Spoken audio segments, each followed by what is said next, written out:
Ark Raiders has been quietly building one of the most compelling and genuinely underappreciated science fiction universes in gaming today, and I am taking you through 371 lore facts that most players simply never stop to notice. I put this video together because Ark Raiders is the kind of game that rewards people who actually pay attention to the details. And honestly, most content out there focuses on gameplay, builds, and extraction tips. Nobody was sitting down and just going through the lore, so I did. I spent a lot of time going through in-game text, NPC dialogue, environmental storytelling, and developer interviews to build this list. One choice I made deliberately was to lead with the world-building facts before getting into machine behavior and faction dynamics, because I think understanding the world first makes everything else hit harder. So that is the structure you're going to follow tonight. Before I move forward, I'm counting on you to support my channel by clicking that tiny subscribe button so that we can spread these amazing videos to folks like you around the world. Thank you. Chapter 1. The World Before the Ark. Fact 1. Ark Raiders is set on a future version of Earth, one that was already struggling before the machines ever arrived. The lore suggests that humanity had been dealing with resource scarcity, climate instability, and political fragmentation for decades before the Ark fell. This matters because it means the world that the Ark destroyed was already a wounded one. The survivors did not lose a utopia. They lost a world that was already fighting to hold itself together, which one possible reading suggests makes their resilience both more impressive and more tragic. Fact 2. The name Ark itself is one of the most debated pieces of lore in the community. The word does not appear to be an acronym in any official source currently available, which points toward it being a descriptive name given by survivors rather than a technical designation. One possible reading is that the term refers to the arc of their trajectory as they fell from the sky, visible as burning streaks across the atmosphere during what survivors sometimes call the descent. Fact 3. The descent, as it is referred to in fragmented survivor logs and NPC dialogue, was not a single event, but a prolonged series of impacts and deployments. The Ark did not arrive all at once. They came in waves, and the evidence scattered across the game's environments suggests this pattern was deliberate, not chaotic. Some researchers within the game's lore speculate that the waves were designed to overwhelm response infrastructure before full deployment could be mounted. Fact 4. Before the Ark arrived, there were apparently warning signs that were either missed or ignored. Certain pieces of environmental lore point toward unusual satellite behavior, unexplained signal interference, and anomalous orbital readings that predate the descent by what appears to be several months. Whether these were recognized as a threat at the time is something the lore leaves deliberately ambiguous. Fact 5. The game takes place in a region of Europe, specifically in an area with recognizable but heavily damaged architectural styles that suggest a Scandinavian or Northern European setting. Embark Studios, the developer, is based in Stockholm, and this geographic grounding feels intentional rather than coincidental. The environments blend what looks like alpine terrain with industrial zones, abandoned research facilities, and collapsed urban areas. Fact 6. Survivors in the Ark Raiders world do not live on the surface. The surface is considered extremely dangerous due to Ark activity, radiation from impacts, and the general collapse of infrastructure. Most organized human communities exist underground, in bunkers, tunnels, and repurposed pre-descent facilities. This underground existence has shaped the entire culture of the survivors, including how they think about the surface, resources, and each other. Fact 7. The bunker system that serves as the player's home base in Ark Raiders is called the Nexus. The Nexus is more than just a gameplay hub. The lore around it suggests it was originally a civilian emergency shelter that was retrofitted over time into a full underground community. The people living there represent a cross-section of pre-descent society, including engineers, former military personnel, civilians, and people whose backgrounds are deliberately kept vague. Fact 8. There are references in the game's lore to a global communication blackout that occurred during the early stages of the descent. This blackout effectively cut off communities from one another, which is one reason why so many groups developed independently and why there is such variation in how different survivor communities understand and name the Ark threat. The Nexus community's knowledge of what happened globally is incomplete by their own admission. Fact 9. The pre-descent world apparently had a significant space program, or at least access to orbital infrastructure. Some of the Ark units show design characteristics that overlap with pre-descent human engineering, which points toward a disturbing possibility that the lore carefully avoids confirming outright. Whether the Ark have any connection to human-built technology is one of the central, unresolved mysteries of the game's story. Fact 10.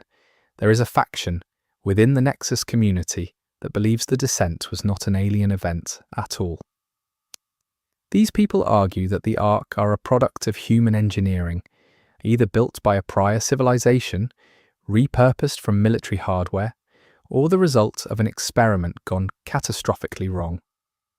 The game never explicitly validates or disproves this theory, which one possible reading suggests is itself a deliberate form of storytelling. Fact 11. Food production in the Ark Raiders world is a constant struggle. Underground farming using artificial lighting, hydroponics, and recycled nutrients is referenced in NPC dialogue and item descriptions. The scarcity of real nutritionally complete food is one of the factors that drives raiders to venture to the surface. It is not just about technology and weapons. Sometimes it is about finding seeds, soil samples, or growing equipment. Fact 12. The concept of time has become somewhat fractured in the survivor communities. Because underground life eliminates natural daylight cycles, and because the descent disrupted calendar systems, along with everything else, different communities track time in different ways. The Nexus uses an internal clock system, but older NPCs sometimes refer to time in ways that suggest pre-descent habits, still lingering in their memory and speech. Fact 13. Children born after the descent, sometimes referred to in NPC dialogue as the afterborn, have never seen an intact city, a working grocery store, or a clear sky without the threat of Ark activity. The lore treats this generational divide carefully, not as a dramatic plot point, but as a quiet background detail that shapes how different characters relate to the world around them. Fact 14. There are ruins of pre-descent society scattered across every map in Ark Raiders. These ruins are not just aesthetic. They contain items, documents, and environmental details that fill in the picture of what the world looked like before everything collapsed. Old signs, product branding, medical equipment, and personal effects from before the descent all appear, suggesting that the game's world-building team put real thought into what this civilization looked like at the moment it was interrupted. Fact 15. One specific type of ruin that appears repeatedly is the emergency broadcast facility. These were apparently set up during the early descent period to keep communities informed about Ark activity and safe zones.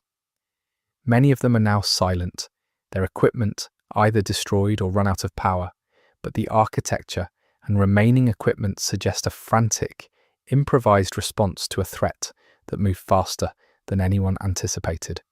Fact 16. The lore suggests that the descent caused massive displacement of human populations. People fled from impact zones, from Ark-controlled areas, and from places where food and water became unavailable. This displacement created a period of enormous social chaos that the game's lore implies was, in some ways, as deadly as the Ark themselves. Violence between survivor groups, disease outbreaks, and accidents during underground construction all claimed lives during what some NPCs refer to as the Chaos Years. Fact 17.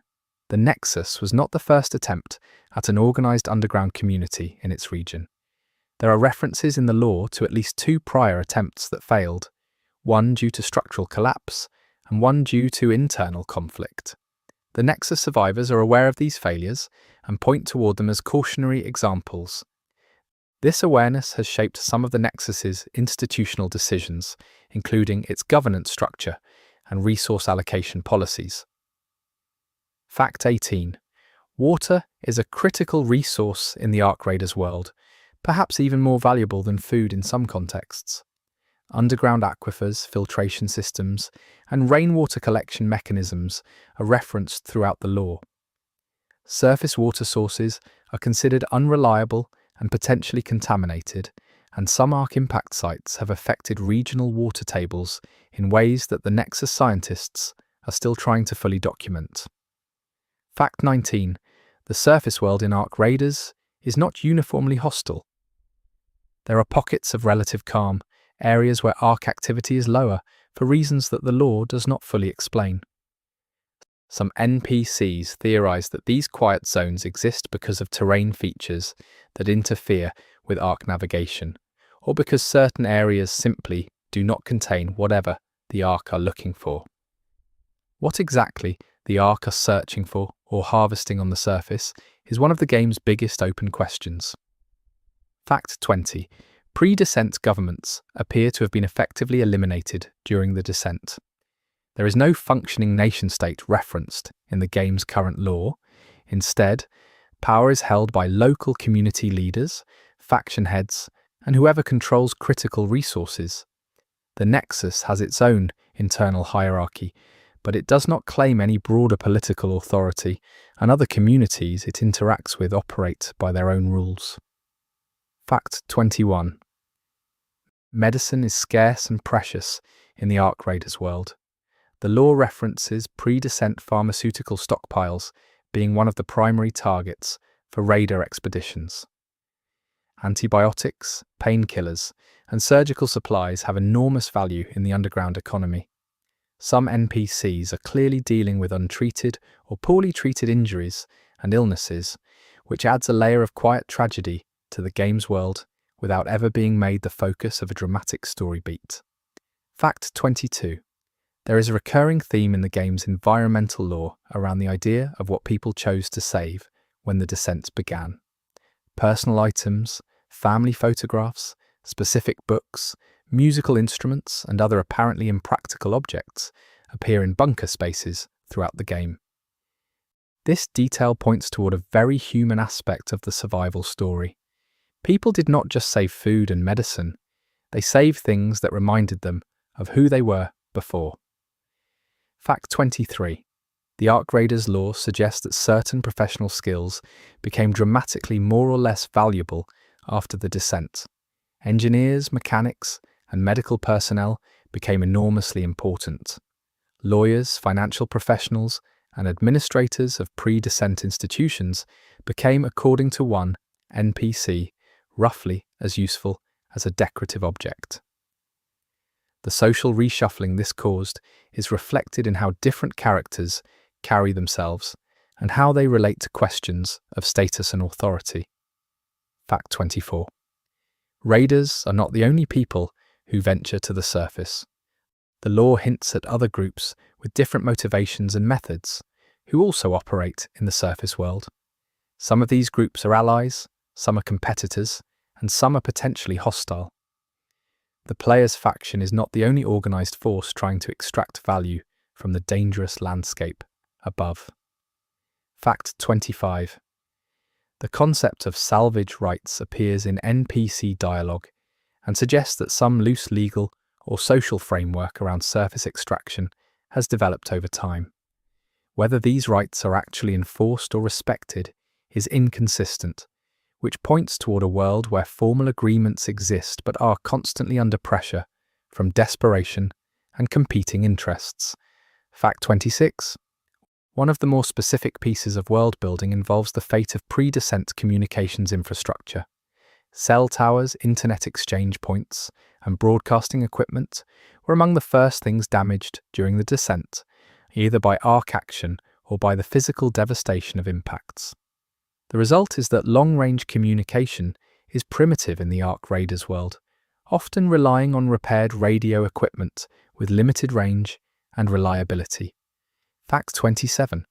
There are signs throughout the game's environments of hasty last-minute construction and fortification. Barricades built from furniture and vehicle parts, improvised barriers, and rough emergency signage all suggest that some communities tried to defend surface positions during the early descents and failed. These failed defensive positions are now ruins, and raiders move through them as if moving through a graveyard of decisions made under impossible pressure. Fact 28. The game's lore contains references to several large-scale Ark impact events that are treated as major historical markers by survivors. These events are referred to by names or dates rather than technical descriptions, suggesting that they have entered community memory as defining moments. The specific details of these events are fragmented, which one possible reading suggests is because no single community had a complete view of what happened. Fact 29. Electricity generation is a persistent challenge in the underground world of Ark Raiders. Solar is unreliable given the surface threat. Wind power is similarly problematic. The lore suggests that most communities rely on pre-descent generators running on fuel supplies that are slowly depleting, and that finding alternative power solutions is one of the ongoing technical challenges that shapes what raiders are sent to find. Fact 30. The Ark are described in various NPC accounts as being both incredibly destructive and strangely selective. They do not destroy everything. They appear to prioritize certain types of infrastructure, certain materials, and certain locations. This selectivity is terrifying in its own way because it implies that the Ark have objectives rather than simply spreading destruction indiscriminately. Fact 31. One of the more chilling pieces of lore involves reports from scouts who have observed Ark units behaving in what might be described as patrol patterns. The machines move along routes that suggest systematic coverage rather than random movement. This behavior points toward the Ark being under some form of coordinated direction, which raises the question of who or what is directing them. Fact 32. The Nexus has a research division that studies Ark technology and behavior. Some of the most interesting lore in the game comes from the reports and notes produced by this division.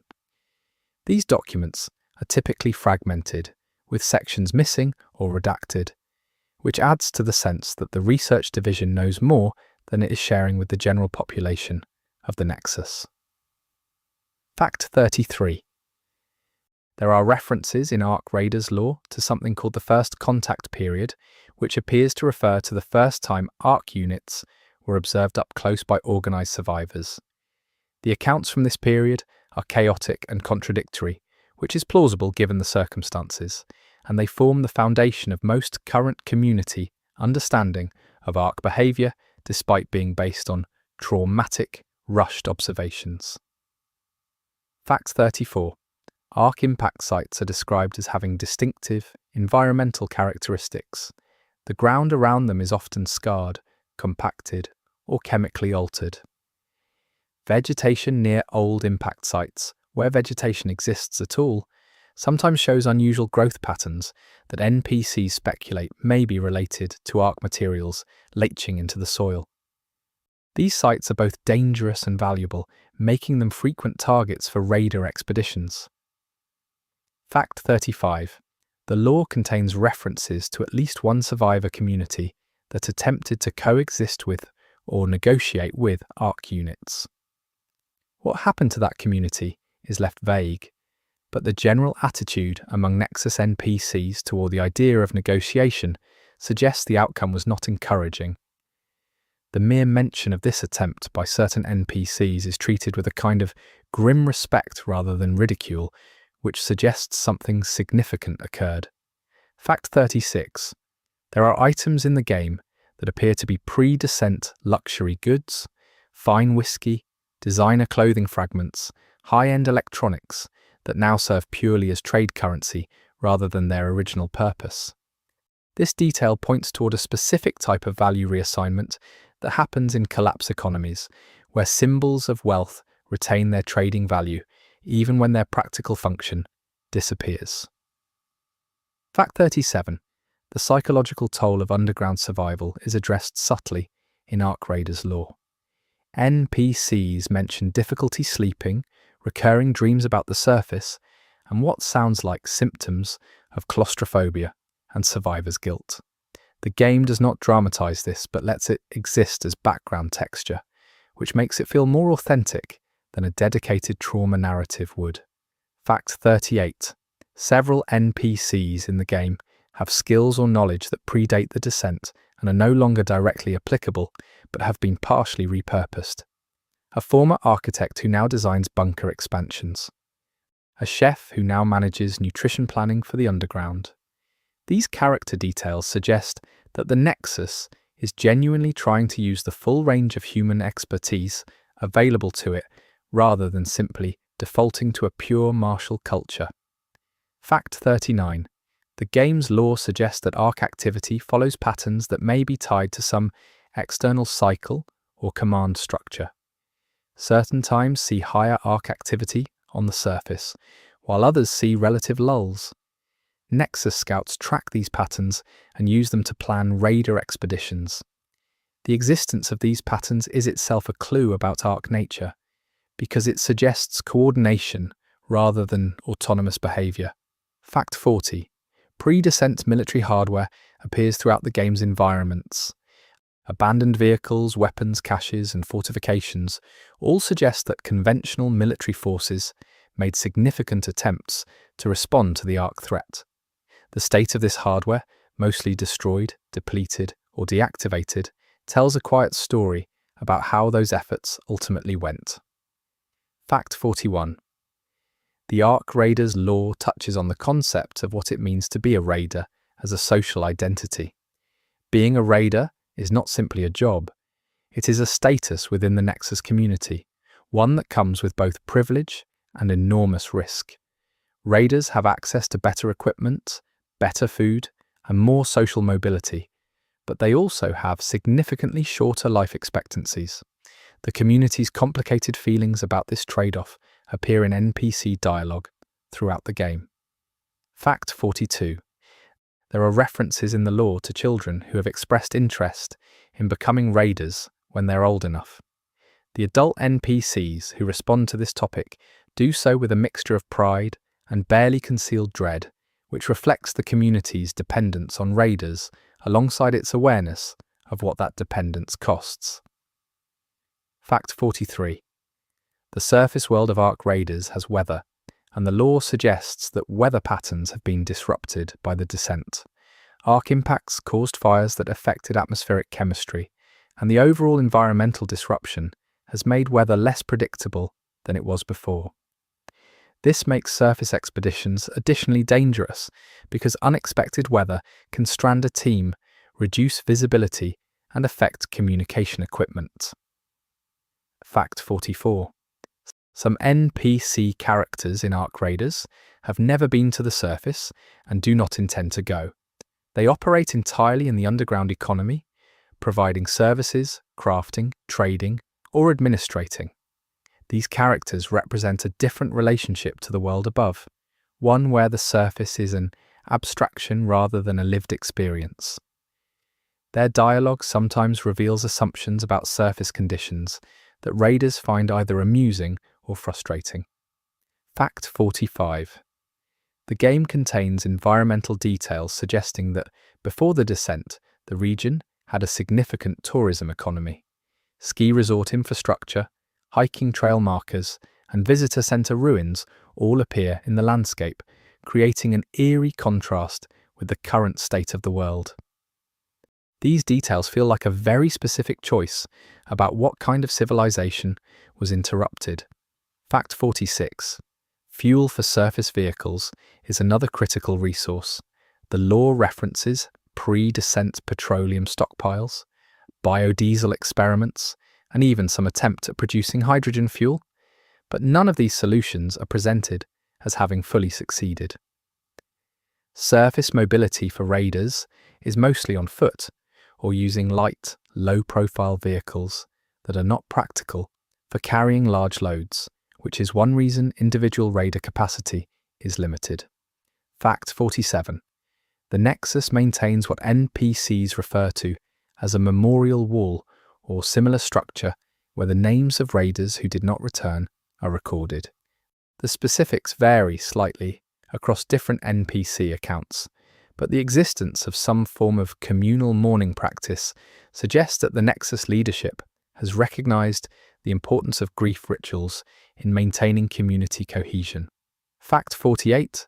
Ark Raiders lore suggests that the Nexus is not the only bunker community in contact with other groups. There are references to trade routes, messenger systems, and occasional diplomatic contact with other underground communities. The nature and reliability of these relationships is inconsistent, pointing toward a network that is functional but fragile. Fact 49. The game's world contains evidence of abandoned Ark structures or landing sites that appear to have been deactivated or simply stopped receiving Ark units. What caused these sites to go quiet is unknown, but they are treated as relatively safer zones by raiders, even though they still carry residual risks from leftover hardware and environmental contamination. Fact 50. One of the earliest discoverable lore documents in the game is a personal journal from someone who witnessed the first days of the descent from a surface position. The document is damaged and incomplete, but the fragments that remain describe disbelief, confusion, and the moment the writer realized that what they were seeing was not a natural disaster or an accident. It is a quietly devastating piece of writing that sets the emotional tone for everything that follows. Fact 51. The region where Ark Raiders is set appears to have had a significant industrial base before the descent. Mining operations, manufacturing plants, and logistics infrastructure are all visible in the landscape, and the game's lore suggests that this industrial foundation is part of why the area became a focus for Ark activity. Whether the Ark are drawn to industrial areas specifically, or whether this is coincidence, is not confirmed.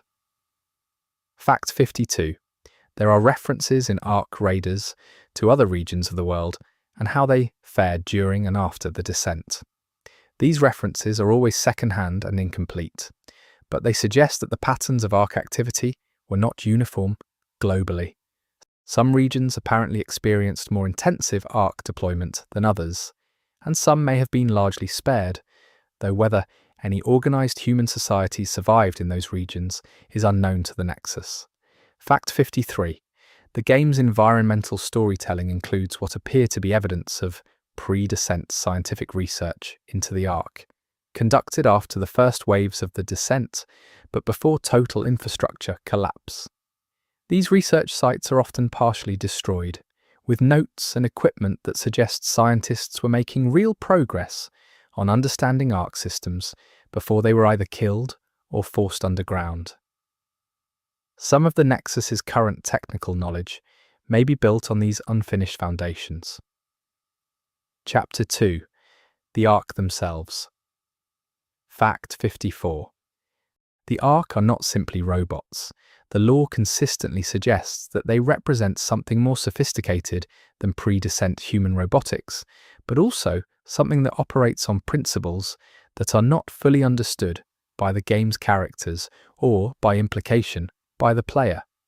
They are best described as autonomous mechanical entities with a directive structure that remains partially opaque even to the most knowledgeable researchers in the game's world. Fact 55. Ark units come in multiple distinct types, each with different physical configurations, behavioral patterns, and apparent roles.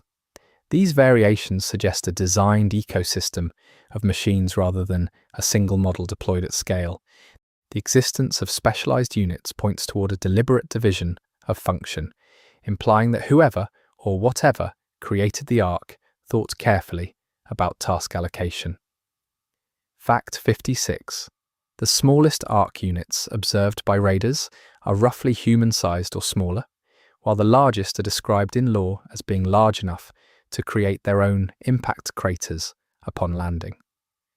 The scale variation within Ark forces is significant and points toward a modular system where different unit types are deployed based on mission requirements rather than in standardized waves. Fact 57. Ark units appear to communicate with each other. Raider scouts have documented instances of Ark behavior that strongly suggests inter-unit coordination, including units responding to the activity of other units at a distance, changing patrol patterns when a nearby unit is destroyed, and converging on locations where raiders are active in a manner that implies shared situational awareness rather than individual detection. Fact 58. The materials composing Ark units are not entirely consistent with pre-descent human metallurgy or materials science. Nexus researchers have noted that certain Ark alloys do not match anything in pre-descent materials databases, which one possible reading suggests points toward either extraterrestrial origin or a significant leap in materials engineering that occurred somewhere outside the Nexus's knowledge base. Fact 59. Ark units appear to have some form of self-repair capability, or at least the ability to continue functioning despite damage that would disable conventional machinery. Raiders report encountering units that show signs of prior damage, impact scoring, heat damage, and missing components that are still operating effectively. Whether this is true self-repair or simply robust redundant engineering is a point of debate in Nexus research notes. Fact 60. The way Ark units move is described in multiple NPC accounts as being fundamentally different from pre-descent robotics. Ground units do not simply walk. They move with what survivors describe as an adaptive gait, constantly adjusting to terrain in ways that suggest highly sophisticated balance and locomotion systems. This makes them difficult to anticipate and hard to trip or destabilize through environmental means. Fact 61. Ark units emit distinctive sounds. These sounds vary by unit type, and experienced raiders learn to identify Ark types by their acoustic signatures before visual contact is made. The specific sounds are described as metallic, resonant, and in some cases rhythmic, as if the machines are operating on internal cycles that produce audible byproducts. Some raiders report that the sound of certain large Ark units can be heard from surprising distances. Fact 62. Ark units appear to prioritize certain types of targets over others. In general, they respond more aggressively to active electronic devices, heat signatures, and movement in open areas than to raiders moving carefully with minimal emissions. This behavioral pattern suggests that Ark sensor systems are optimized for particular kinds of detection, and raiders have developed their operational practices around exploiting these apparent limitations. Fact 63. The Ark do not appear to have any interest in consuming biological material. Unlike certain popular media depictions of machine invaders, they do not harvest humans for parts or energy. Their apparent disinterest in humans as a material resource is somewhat reassuring, but it does nothing to reduce their lethality as obstacles and threats in the areas where they operate. Fact 64. Ark units have been observed handling objects. They pick things up, move them, place them in specific locations, and in some cases appear to be assembling or disassembling structures made of salvaged materials. The purpose of this behavior is not clear, but it strongly suggests that Ark units are executing complex directives rather than simply patrolling and engaging threats. They appear to have work to do, and raiders are obstacles to that work. Fact 65. There are accounts in the lore of Ark units appearing to stand dormant for periods of time. Raiders who stumbled upon dormant units report that they gave every impression of being deactivated before suddenly reactivating with full operational capacity. Whether dormancy is a power-saving mode, a waiting state, or something else entirely is not established in the lore. Fact 66. The Ark leave behind distinctive debris when destroyed. This debris is not simply broken metal, it includes components and materials that have significant value to the Nexus Research Division and to certain traders. Harvesting these components is a secondary motivation for some raider expeditions, and the existence of a market for Ark debris points toward ongoing efforts to understand and potentially replicate Ark technology. Fact 67. Ark units do not appear to age or degrade in the normal mechanical sense over long periods. Units that have been operating since the early days of the descent appear to be as functional as newer arrivals, suggesting either extraordinarily robust construction, ongoing maintenance from some source, or a replacement cycle that continuously refreshes the force. Fact 68. There are multiple theories among Nexus researchers about the Ark's origin. The extraterrestrial hypothesis holds that the Ark are from another star system and represent a kind of automated planetary processing operation. The terrestrial hypothesis holds that the Ark are human-made weapons or tools that went outside of human control. The hybrid hypothesis suggests some combination of both. The game does not resolve this debate, and one possible reading is that the answer is not accessible from within the game's current state of lore. Fact 69. The way Ark units interact with Ark structures and installations is different from how they interact with pre-descent human infrastructure.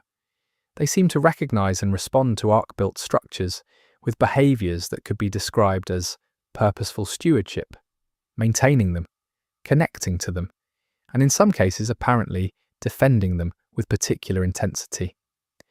This suggests the Ark have something analogous to territorial or protective behavior. Fact 70. Certain types of Ark units are described as having what appear to be sensory systems focused on specific wavelengths or signal types. Some units seem particularly responsive to radio transmissions, while others appear to track thermal signatures more than visual ones. This variation in sensor emphasis among different Ark types is another indicator of a design division of function. Fact 71. The Ark do not communicate with humans. There are no documented instances of Ark units attempting to signal, warn, or interact with human survivors in any communicative sense. They respond to humans exclusively as either obstacles or threats, with no indication that they recognize humans as agents capable of communication. Whether this is a design choice or simply a reflection of the Ark's directives is one of the more philosophically uncomfortable questions in the game's lore. Fact 72. Certain environmental conditions appear to affect Ark behavior. Extreme cold seems to slow some Ark units, while others appear entirely unaffected by temperature. Electromagnetic interference from certain types of pre-descent equipment sometimes disrupts Ark sensor systems temporarily. Raiders have learned to exploit these environmental factors where possible, though reliable exploitation requires careful preparation and carries its own risks. Fact 73. The Ark have been observed engaging in what Nexus researchers describe as resource collection behavior. They gather specific materials from the surface environment, some of which are obviously valuable industrial materials, and others of which appear to be things with no obvious utility. Where these collected materials go is not clear, but the behavior suggests the Ark are fulfilling some kind of supply or manufacturing function. Fact 74. Ark units destroyed in combat do not remain where they fell for long in active areas. Other Ark units have been observed moving destroyed units, sometimes salvaging components from them, and sometimes simply removing them from the area. This behavior suggests that Ark resources are managed at some level, and that allowing human salvagers to take Ark components intact is not something the machines permit where avoidable. Fact 75. The Ark appear to have some form of what might be described as territorial memory. They respond to areas where raiders have been recently active, with elevated patrol density and heightened alert states, and this response seems to persist for some time after the raiders have left.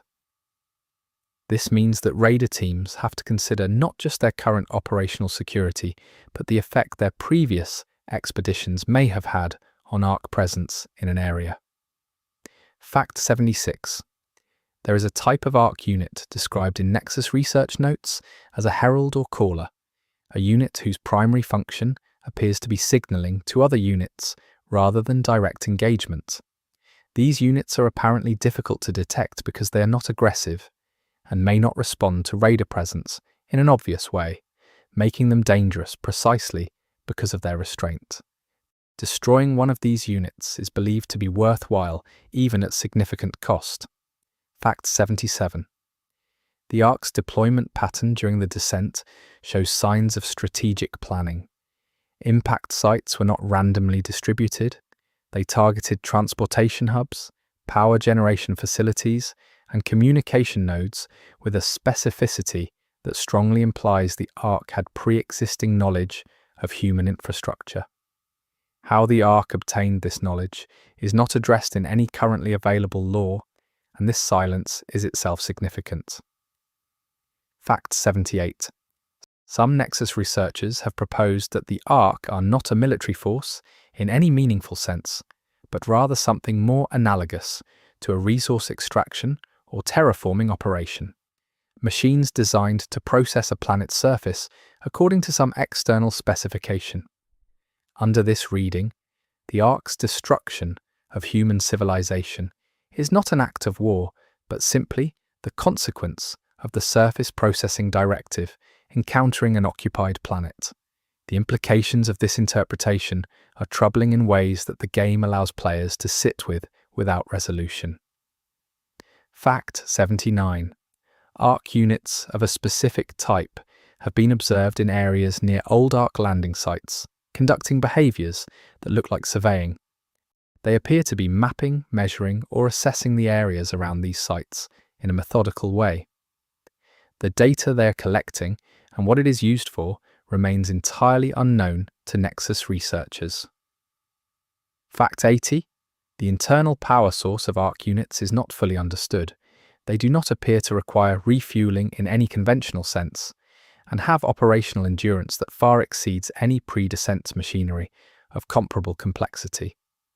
Nexus researchers believe the ARC may use some form of power generation technology that is either extremely efficient or fundamentally different from anything in pre-descent human understanding. Fact 81. ARC units destroyed in battle occasionally leave recoverable data fragments. These fragments are not always readable in their raw form, and translating or interpreting them requires significant technical expertise. The Nexus Research Division maintains a team specifically dedicated to ARC data analysis, and the findings from this work are considered sensitive enough that they are not freely shared with the general Nexus population. Fact 82. There are accounts of ARC units behaving in ways that appear inconsistent with their normal patterns.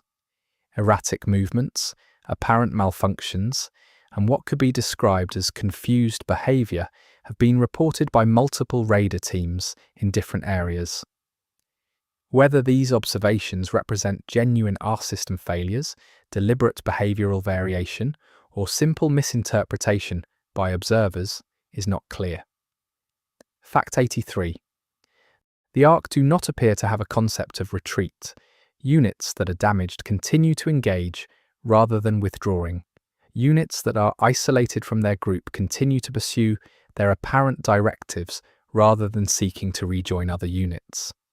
This behaviour suggests a goal-oriented program rather than a survival instinct, which makes the ARC genuinely alien in their motivations, even if their physical form draws on familiar mechanical imagery. Fact 84. Certain ARC units appear to be able to identify individual raiders, or at least maintain pursuit of specific targets over extended periods. Whether this represents genuine individual recognition or simply effective target tracking is not clear, but the practical effect is the same. A raider who draws the attention of certain archetypes needs to change their approach significantly to break contact. Fact 85. The Ark have, at various points in the game's lore, apparently deployed to underground human areas.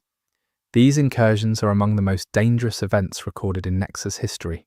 How the Ark become aware of underground communities is not fully explained, but the fact that these incursions have occurred is one of the primary reasons the Nexus maintains such strict protocols around surface operations and communication security.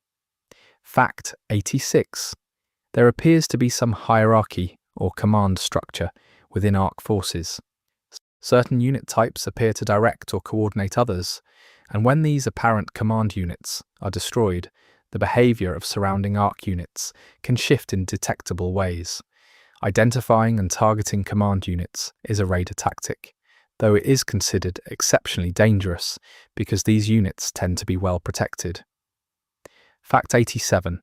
The sound that large Ark units make upon landing or impact is described as genuinely traumatic by survivors who experience the descent.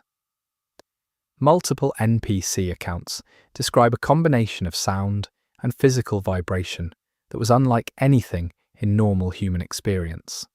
Some survivors report ongoing sensitivity to certain sounds or vibrations as a lasting consequence of this exposure.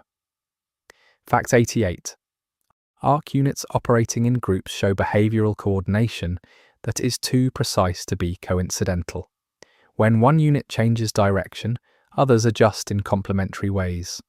When one engages a target, others reposition to cover angles. This coordination does not appear to rely on any communication signal detectable to Nexus equipment, which suggests either ultra-high-frequency communication, physical signal passing, or some other mechanism not yet understood. Fact 89.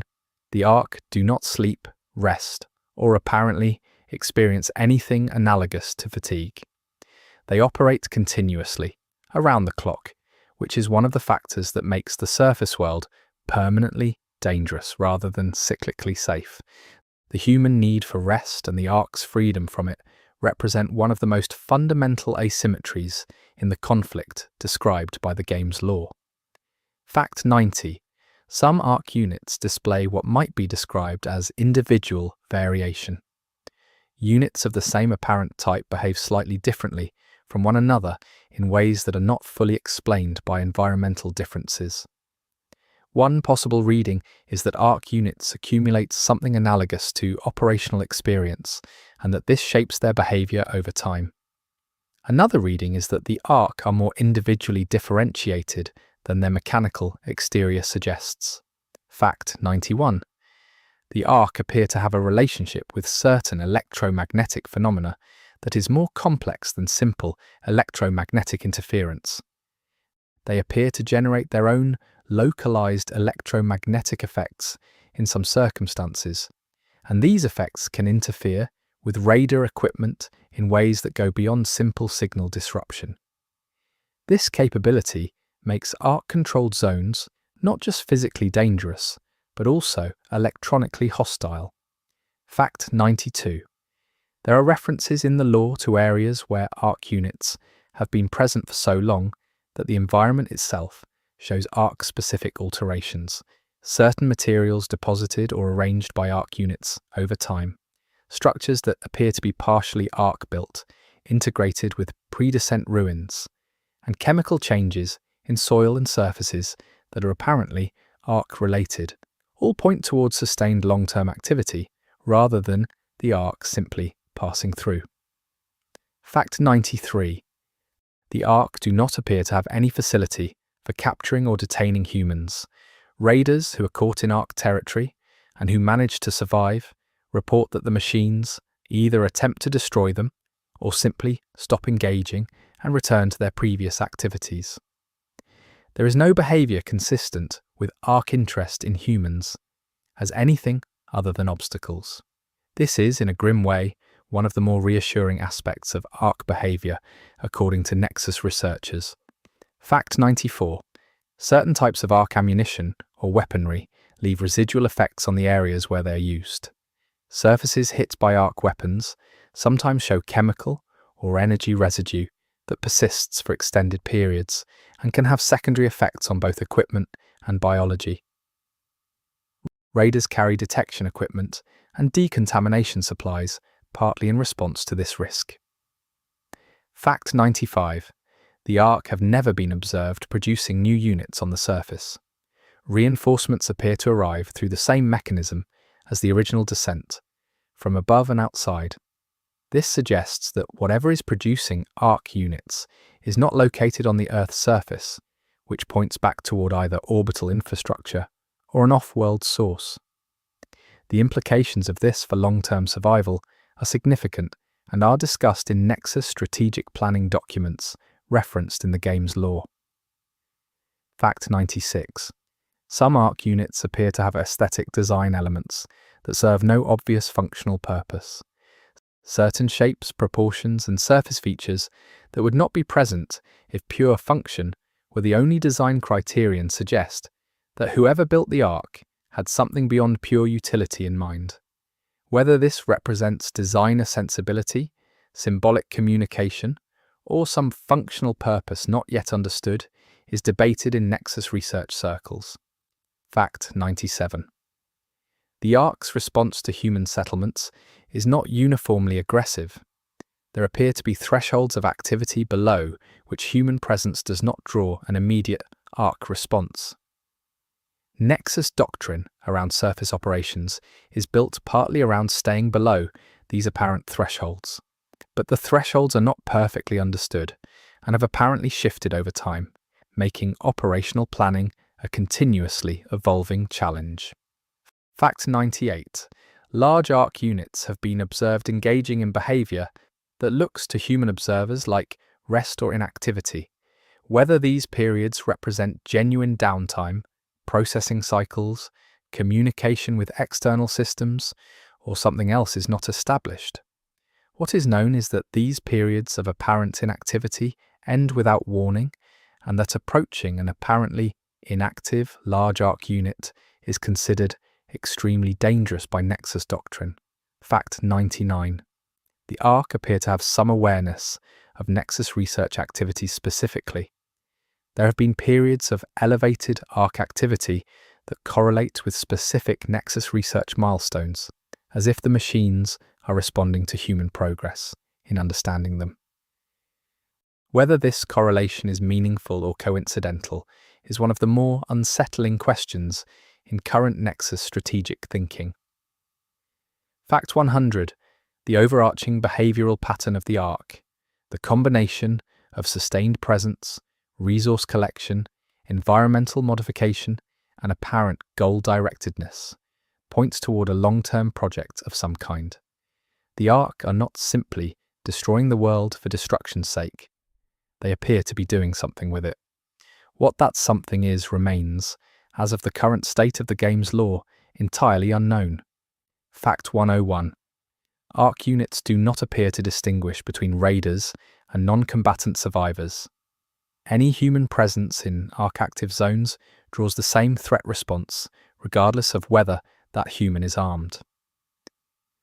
This indiscriminate threat profile means that the idea of civilian researchers or diplomats engaging with Ark forces is not just practically dangerous but appears to be pointless on the Ark's terms. Fact 102. The Ark have what appears to be a preference for certain geographical features. High ground, open areas with good sightlines, and locations near their established sites all tend to have elevated Ark presence. This preference mirrors sound tactical doctrine, which is either a coincidence of functional design or another indicator of sophisticated direction. Fact 103. Multiple raiders have reported a specific auditory phenomenon in the vicinity of active Ark sites, a low-frequency sound or vibration that is felt as much as heard and that seems to pulse or cycle in a regular rhythm. Whether this is a byproduct of Ark operations, a communication signal, or something else is not established, but it is consistently reported enough to be considered a reliable indicator of proximity to major ARC activity. Chapter 3. The Raiders Fact 104. The term raider is not a term of derision. It developed organically as a descriptor for people who go to the surface and take things back. But within Nexus culture, it has become a title of respect and identity. New raiders are aware of the weight the title carries, and the gap between someone who has just earned the designation and a veteran with significant experience is treated with appropriate social recognition. Fact 105. Not everyone can become a raider. The selection and training process, as referenced in NPC dialogue and documents, involves physical assessment, psychological evaluation, and a period of supervised surface exposure before full operational status is granted. The washout rate is significant, and people who do not complete the process are not considered failures, but are instead redirected to other critical roles in the Nexus community. Fact 106. Raiders operate in small teams by doctrine. The standard team size referenced in lore documents is 2 to 3 individuals, with larger teams considered for high-priority extractions, but also noted as creating more ARC detection risk. Solo operation is not officially sanctioned, but is practiced by some veteran raiders who either prefer working alone or find themselves separated from their teams. Fact 107. Raider equipment is maintained with a care that borders on ritual. The lore suggests that raiders develop deep personal relationships with their gear, not out of sentimentality, but out of the understanding that equipment failure on the surface can be lethal in seconds. NPCs reference specific pieces of equipment that belong to raiders who did not return, sometimes kept as memorials, sometimes repurposed for new raiders. Fact 108. The psychological profile of a successful raider, as described in Nexus assessment documents, emphasizes adaptability over aggression. The most effective raiders are not necessarily the most physically capable or the most combatively skilled, but those who can make fast, accurate decisions under stress, adjust to changing situations, and know when to disengage rather than fight. Pure aggression is considered a liability. Fact 109. Raiders develop highly specialized knowledge of the surface environments in their operational areas. This knowledge goes beyond maps and includes details about ARC patrol rhythms, structural stability of ruins, acoustic properties of different terrain, and micro-weather patterns that affect visibility and communication.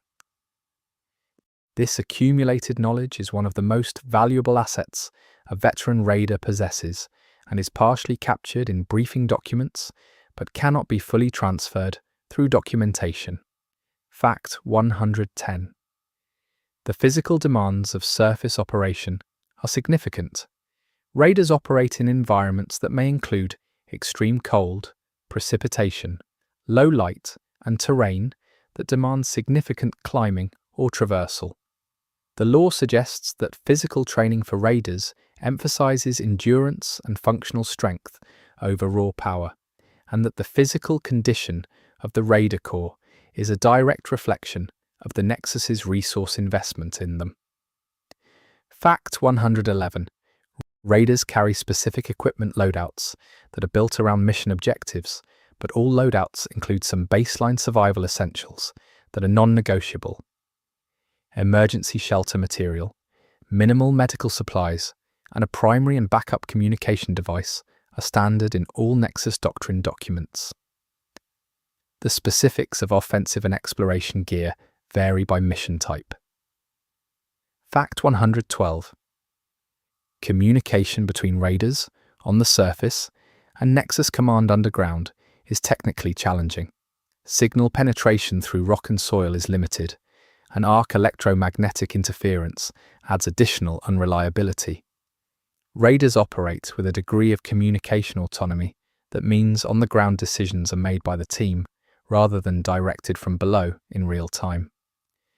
This autonomy is both a practical necessity and a source of the team-level authority that veteran raiders exercise. Fact 113. Raiders have a culture of debriefing after surface operations. The information gathered during an extraction, including observations about Ark behavior, environmental changes, and other survivor activity, is considered operationally valuable beyond the physical items recovered. Nexus intelligence relies heavily on radar observation reports as its primary source of surface data. Fact 114. The social status of raiders within the Nexus creates occasional tensions. Non-raider community members sometimes resent the priority access to resources that raiders receive, while raiders sometimes feel that the community does not fully appreciate the physical and psychological cost of surface work. These tensions are managed but not fully resolved, and they surface in NPC dialogue as a background current of community friction.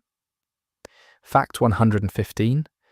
There are informal rankings within the raider community based on a combination of mission count, operational success, and peer reputation.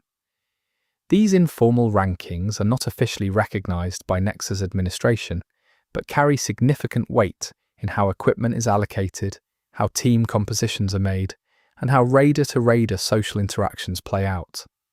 Some veteran raiders actively resist being placed at the top of these informal hierarchies, preferring to operate without the added attention. Fact 116. Raider training includes extensive instruction on Ark unit types and their behavioral characteristics.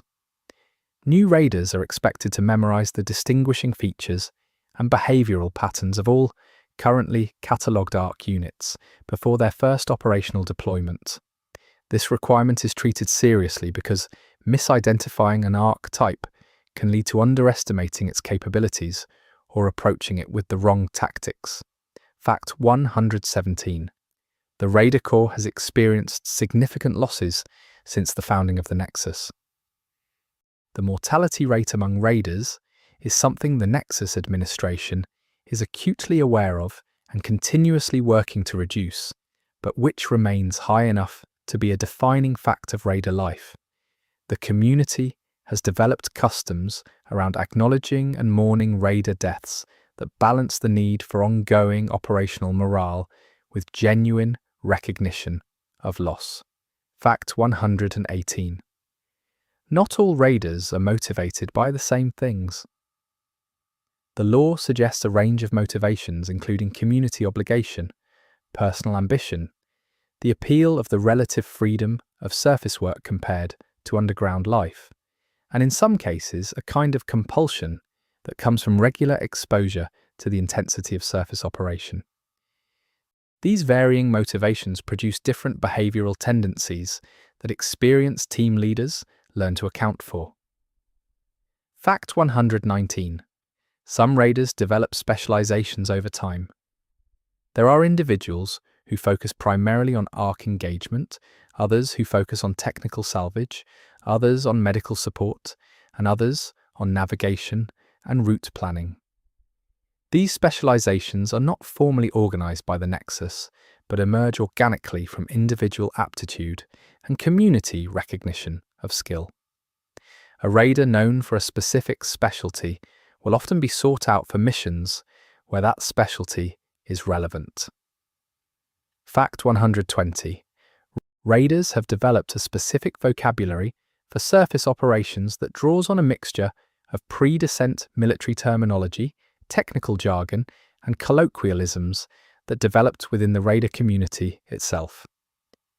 This vocabulary is not fully standardized across all raider teams, but contains enough shared elements that raiders from different team backgrounds can generally communicate effectively under operational conditions. Fact 121. The relationship between raiders and the traders and crafters who support them is complex and important. Raiders depend on the underground support network for equipment, intelligence, and medical care. The support network depends on raiders for the raw materials and recovered items that make their work possible. This mutual dependence does not always translate into easy personal relationships, and there are ongoing negotiations about fair exchange that are reflected in the game's economic mechanics. Fact 122. Raiders sometimes recover items that have personal significance to Nexus community members. Pre-descent photographs, personal effects from known locations, items belonging to family members who are lost on the surface.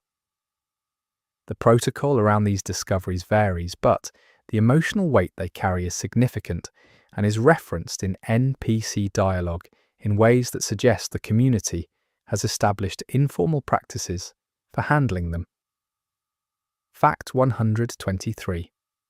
Ark Raiders lore includes references to raiders who went to the surface and chose not to return, not because they died, but because they made a deliberate choice to remain on the surface or join another community.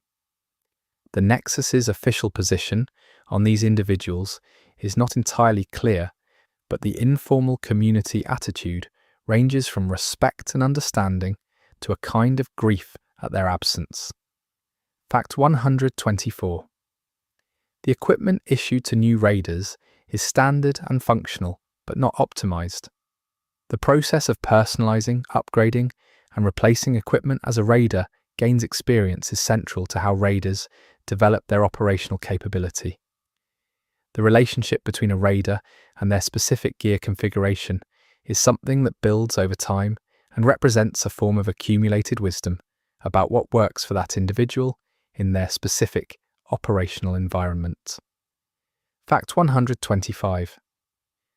Raider teams sometimes develop rituals or pre-operation practices that they maintain consistently. These might be specific sequences for equipment checks, particular phrases or gestures used before departure, or behavioral protocols specific to their team. The Nexus does not formally encourage or discourage these practices, and their existence points toward the psychological strategies raiders develop to manage the stress of regular, dangerous surface work. Fact 126. Recovery of raider remains is a priority for Nexus operations when possible.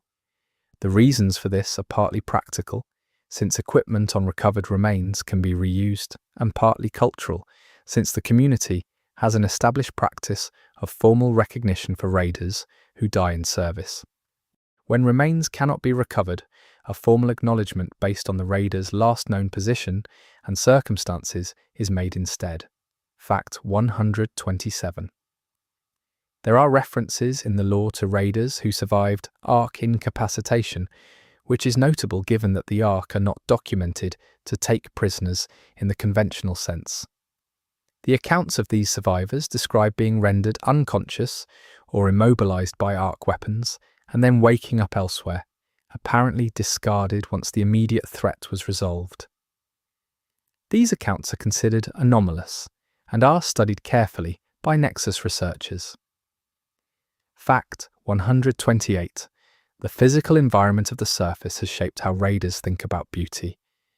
Things that would seem mundane in pre-descent life, a clear view of an open sky, the sound of wind through trees in an undamaged forest, running water in a clean stream, carry enormous emotional weight for raiders who encounter them.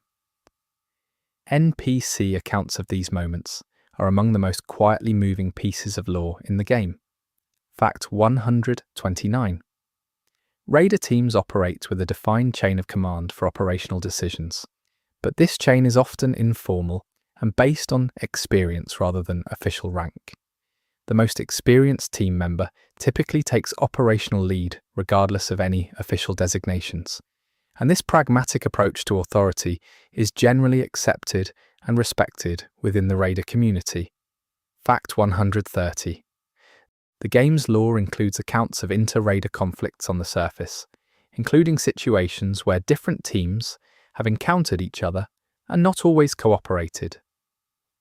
Resource competition, misidentification under stress, and simple failure of communication have led to incidents that the Nexus administration takes seriously and attempts to manage through coordination protocols, though the surface environment makes these protocols difficult to enforce consistently.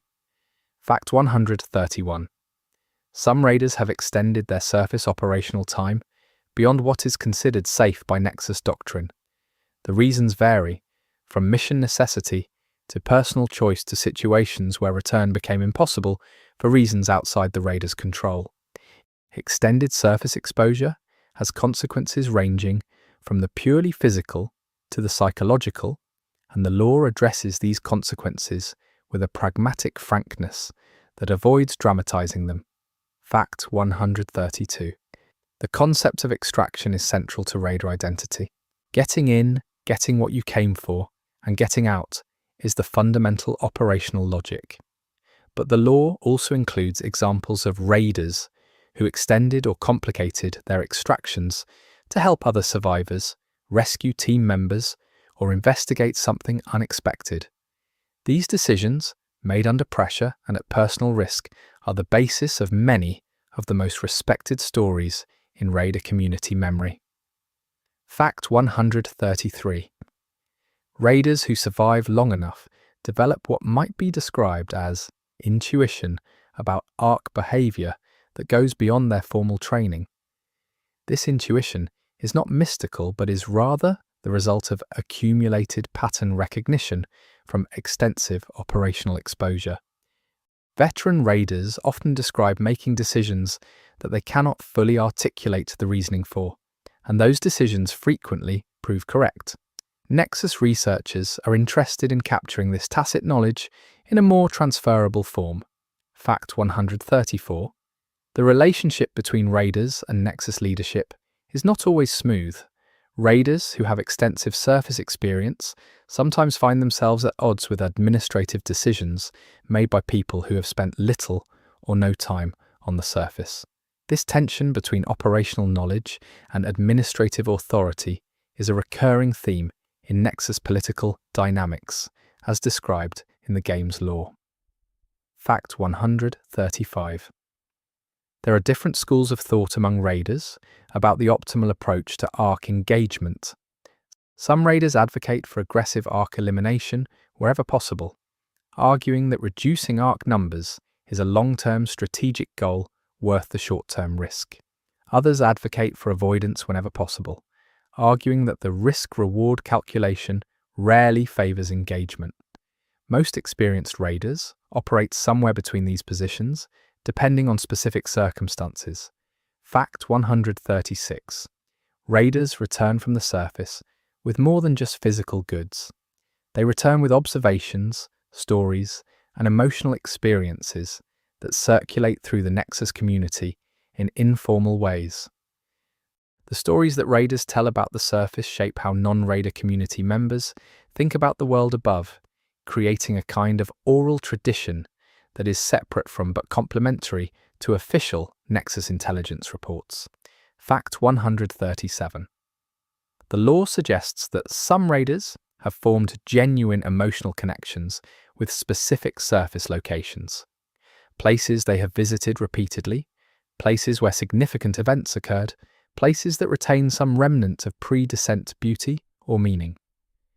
These connections are not officially recognized, but are real and influence operational behavior in ways that range from minor to significant. Fact 138. Raiders operate under Nexus authority, but are not strictly controlled in the way that military units typically are. There is a significant degree of operational freedom built into the raider model by necessity, and this freedom creates a culture where individual judgment and personal responsibility are central values. The question of how much individual raider freedom is compatible with community strategic goals is one of the ongoing tensions in Nexus governance. Fact 139. The physical infrastructure that supports raider operations, access points to the surface, equipment storage, maintenance facilities, and mission briefing areas, is a significant part of the Nexus's overall resource allocation. Keeping this infrastructure functional requires ongoing investment that competes with other community needs, and the political discussions around this allocation are referenced in background law documents. Fact 140. Some raiders have medical or engineering backgrounds from before the descent or from underground training programs, and these skills make them particularly valuable to their teams beyond combat or extraction capability. A raider with medical training can treat injuries in the field. A raider with engineering knowledge can assess structural stability, bypass electronic locks on pre-descent facilities, or diagnose and repair equipment failures on the spot. Fact 141. The lore includes references to raider mythology, stories and figures from earlier in the Nexus's history that have taken on a legendary quality. These figures represent particular virtues or approaches to the raider role and are invoked in raider culture in ways that serve a similar social function to what founders and heroes serve in other communities. The factual accuracy of these legendary accounts is not guaranteed and is sometimes actively questioned by NPCs who knew the real individuals. Fact 142. Raiders experience a specific set of physiological and psychological challenges around re-entry into underground life after surface operations. The transition from high-alert operational states to the relatively controlled environment of the Nexus requires deliberate decompression, and the Nexus has developed informal and formal practices to support this transition. NPCs reference this process in ways that suggest it is taken seriously as a factor in raider well-being. Fact 143. The equipment that raiders use is not manufactured in the Nexus from scratch in most cases. It is assembled, repaired, and upgraded from recovered pre-descent components and materials. The skills required to do this assembly work are in constant demand in the Nexus, and the people who possess them are considered essential community members even if they never go to the surface themselves. Fact 144. Raider teams sometimes develop a quasi-familial dynamic, particularly teams that have operated together over extended periods. The intensity of shared dangerous experience creates bonds that are described in NPC dialogue as distinct from ordinary friendship or collegiality. The loss of a team member is described as having a quality different from other forms of grief, partly because it combines personal loss with the need to maintain operational capacity. Fact 145. There are raiders who serve primarily as trainers and evaluators for new candidates rather than as active operational personnel. These individuals are typically veterans who have accumulated enough experience that their training value to the community exceeds their operational value, or who carry injuries or other conditions that make sustained surface operation difficult. Their role in shaping the next generation of raiders is considered critical to the long-term viability of the raider program. Fact 146. The lore suggests that raider culture has developed its own aesthetic sensibilities. How raiders dress, modify their equipment, communicate, and behave toward each other reflects a cultural identity that is distinct from the broader Nexus community. This identity is not aggressively maintained, but is genuinely present and felt, and it shapes how raiders present themselves to the outside world, including to other survivor communities. Fact 147. Some raiders have particular skills or knowledge around ARC technology specifically, gained through extensive direct engagement and study of recovered components. These individuals are sought out by the Nexus Research Division for consultation and sometimes serve as technical liaisons between the Research Division and the operational raider community. The insights they provide, based on practical operational experience rather than laboratory analysis, are considered valuable supplements to formal research. Fact 148. The question of what raiders do when they are not on operations is addressed in the game's lore in ways that suggest a fairly complete underground life. They eat, sleep, socialize, participate in community activities, engage in personal projects, and in some cases form family units within the Nexus.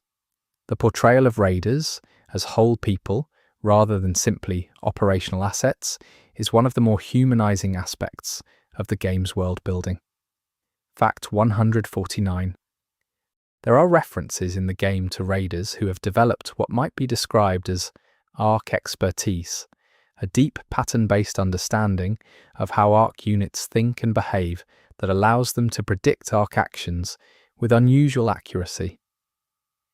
These individuals are rare and are treated with significant respect in the raider community. The source of their expertise is always the same: years of careful observation and survival. Fact 150.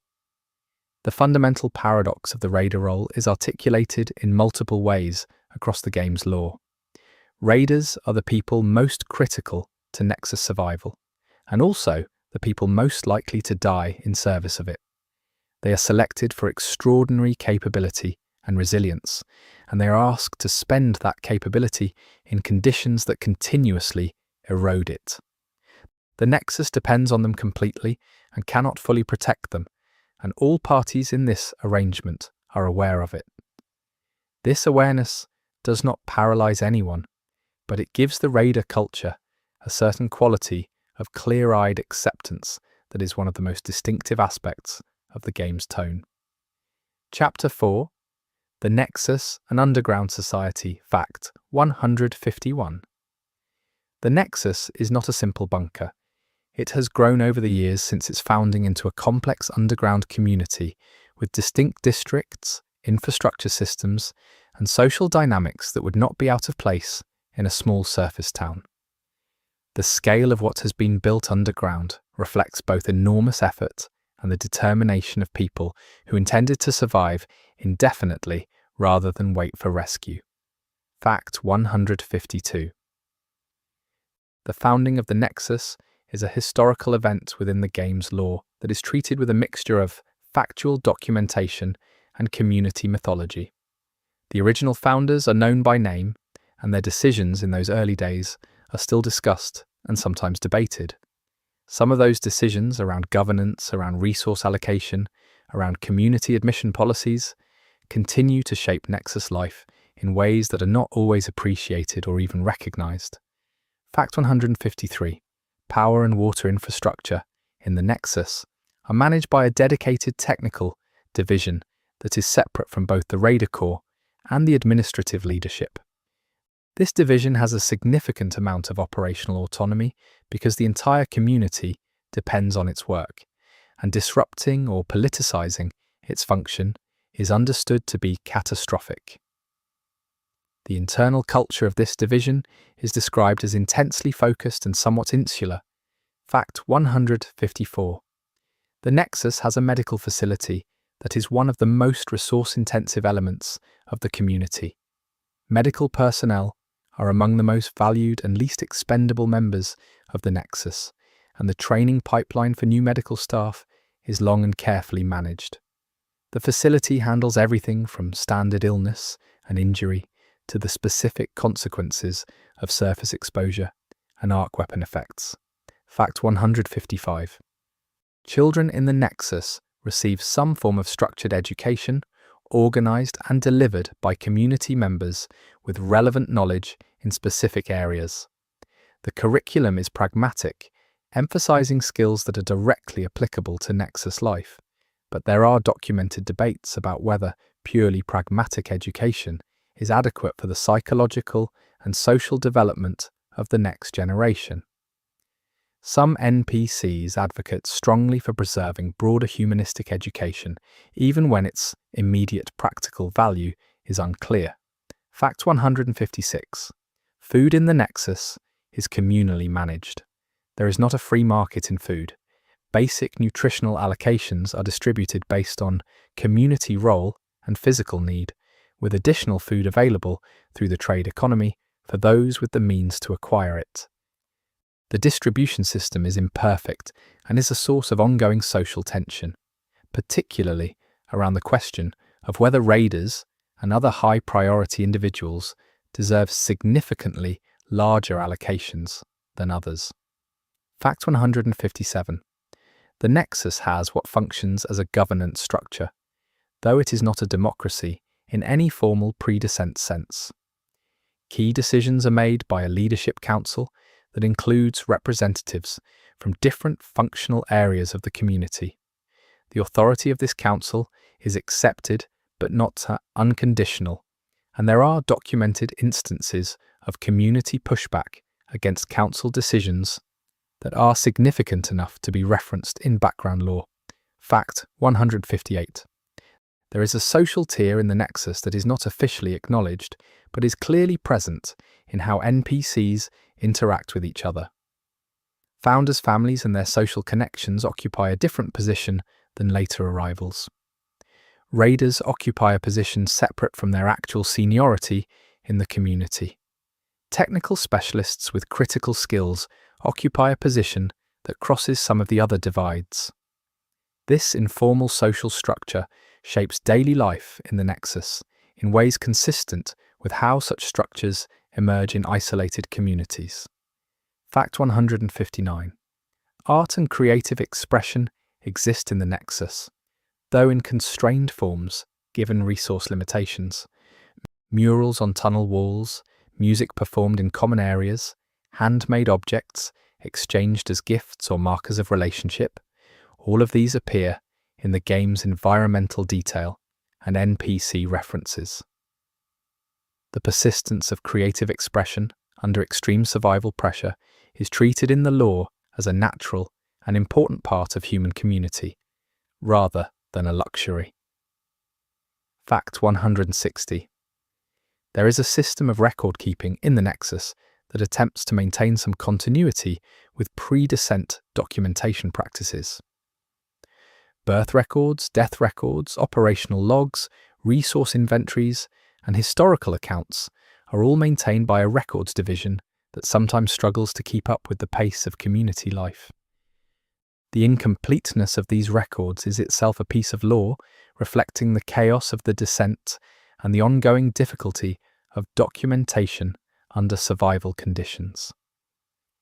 Fact 161. The Nexus has experienced internal conflict beyond simple social tension. There are references in the lore to at least one serious internal dispute that came close to fracturing the community. The details of this dispute are not fully laid out, but its aftermath shaped several of the governance practices that the current leadership uses. The memory of how close the community came to breaking apart is one of the things that motivates the leadership's current conflict management approaches. Fact 162. Waste management in the Nexus is a real and significant logistical challenge that the lore addresses more directly than many fictional underground societies do. The recycling and disposal of human waste, manufacturing waste, and the hazardous debris from art component processing all require dedicated infrastructure and ongoing attention. NPCs in relevant roles discuss these challenges with a matter-of-fact pragmatism that contributes to the setting's sense of authenticity. Fact 163. The Nexus has a library or archive space where pre-descent materials, books, electronic records, and technical manuals are preserved and catalogued. This archive is considered one of the community's most important long-term assets, not because the information it contains is always immediately useful, but because it represents the intellectual heritage of the civilization that preceded the descent and may be critical to any future recovery. Fact 164. There are people in the Nexus who have lived there since the very beginning and have never left. This is not generally because they are prohibited from leaving, but because they have found a place in the underground community that feels right to them, or because the idea of the surface has become too abstract and frightening to consider. The relationship between these long-term underground residents and raiders who regularly venture above is one of the more interesting social dynamics in the game. Fact 165. The Nexus's relationship with the concept of hope is complicated. The community needs hope to function, and its leadership is aware of this. At the same time, the reality of the situation makes unrealistic optimism dangerous. The balance between maintaining morale and honest assessment of the community's situation is one of the more nuanced challenges the leadership faces, and it appears in NPC dialogue in ways that reflect genuine thought about this problem. Fact 166. Music in the Nexus has developed into a form that reflects underground life specifically. Instruments are mostly acoustic or low-power electric, given energy constraints. The repertoire draws on pre-descent music, but has been added to by pieces composed specifically in the Nexus context. Some of these newer compositions are described in NPC dialogue, and their subject matter reflects the preoccupations of underground survival, loss, memory, hope, and the particular quality of Nexus community life. Fact 167. The Nexus maintains what might be described as a security function, personnel whose role is internal order rather than external threat response. The existence of this function suggests that the community has enough size and internal complexity that informal social pressure is insufficient to maintain order on its own. The authority and methods of this security function are not always agreed upon by community members, and there are ongoing debates about its scope and practices. Fact 168. There are spaces in the Nexus that are designated as restricted, accessible only to authorized personnel. Some of these restricted areas are obvious in their function: power generation facilities, medical containment areas, and secure storage for sensitive materials. Others are less clearly motivated, and the existence of unexplained restricted areas is a source of quiet community speculation about what the leadership knows or is working on that it has not shared with the general population. Fact 169. The Nexus has a system for integrating new arrivals from the surface. Survivors who find their way to the Nexus through raider contact or their own initiative go through a process of medical screening, quarantine, assessment, and orientation before being integrated into the community. This process is not always smooth and creates a specific social category of newcomers who may take significant time to find their place in Nexus social structures. Fact 170. Religious and spiritual practices exist in the Nexus, though they are diverse and not institutionalized in any official way. Different community members hold different beliefs, ranging from pre-descent religious traditions maintained in adapted forms to entirely new belief systems that emerge from the descent experience itself. The Nexus administration takes a formally neutral stance on these practices as long as they do not interfere with community function.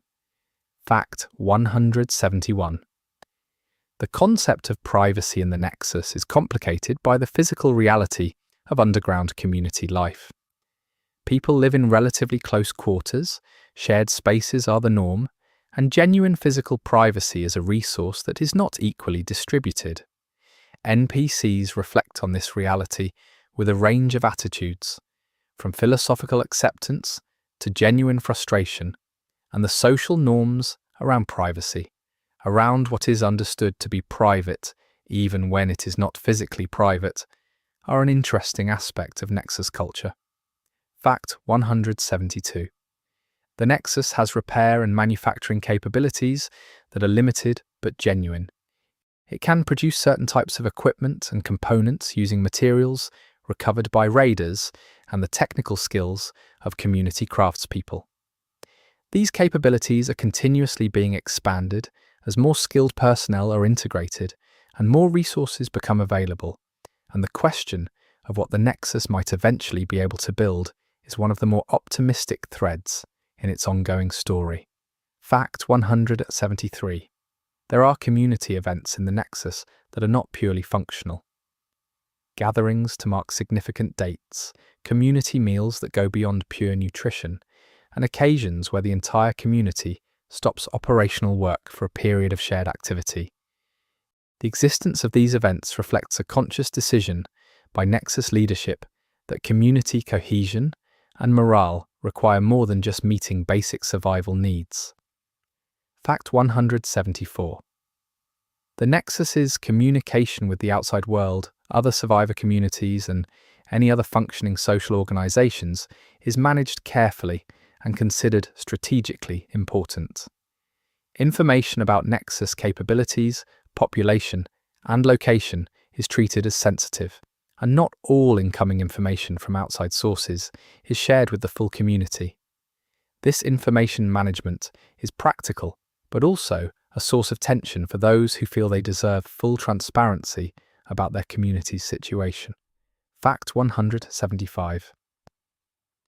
There is a demographic challenge in the Nexus that the law addresses quietly but consistently. The community has more older members than it has young ones, a consequence of the descent demographics and the ongoing mortality in the Raider Corps.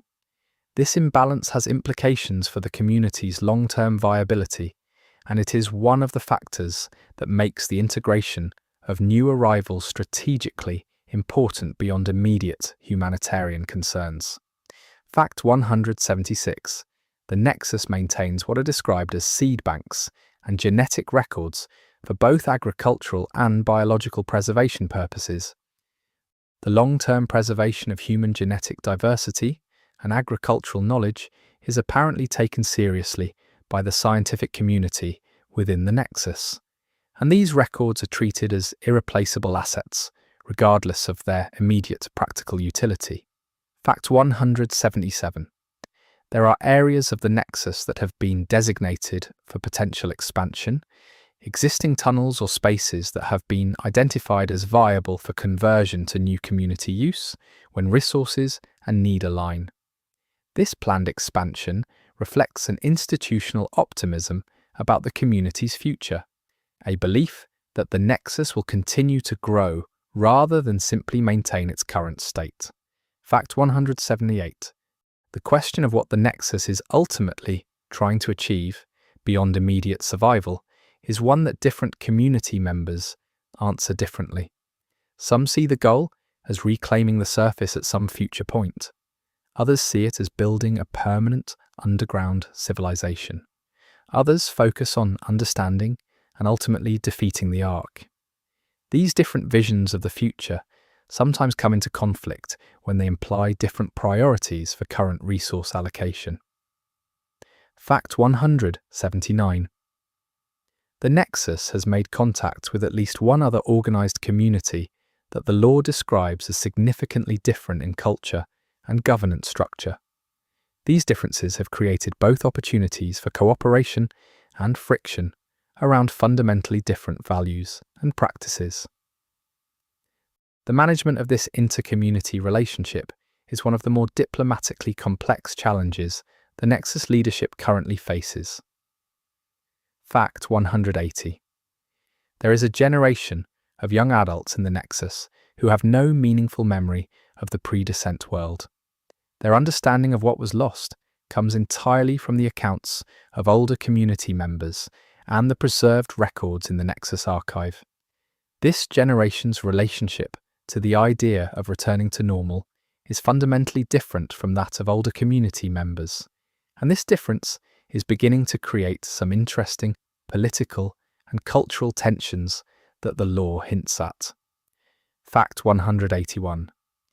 The Nexus has a system of currency or exchange that has developed over time.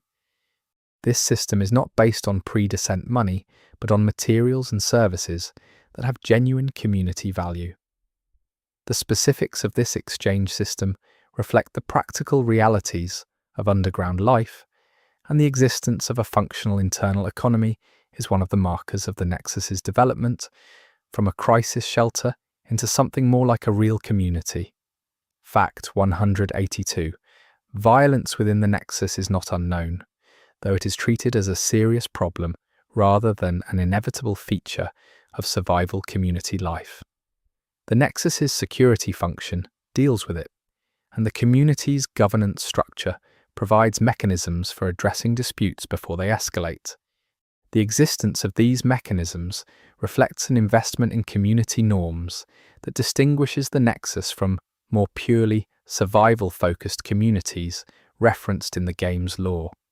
Fact 183. There are individuals in the Nexus who have formed long-term partnerships and family units since the community's founding. Births within the Nexus are notable events that the community tends to mark with more celebration than other events, reflecting the community's awareness of its own demographic challenges and the emotional weight of bringing new life into this particular world. Fact 184.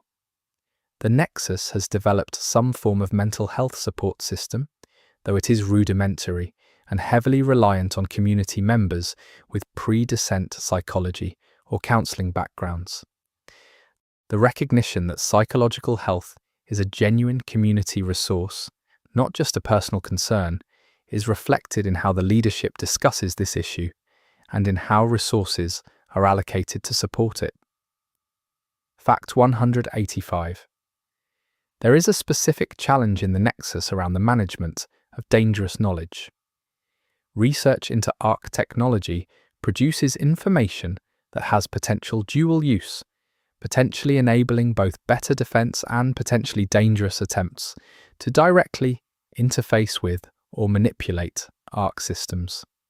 How this knowledge is managed and who has access to it is a governance question that the Nexus has not fully resolved. Fact 186. The physical environment of the Nexus is constantly being maintained, improved, and occasionally renegotiated as community needs change. Walls are reinforced, tunnels are repurposed, spaces are divided or opened up, and the overall layout of the community is a product of ongoing negotiation between functional needs and the available resources to meet them. The physical space of the Nexus is, in this sense itself, a kind of ongoing community project. Fact 187.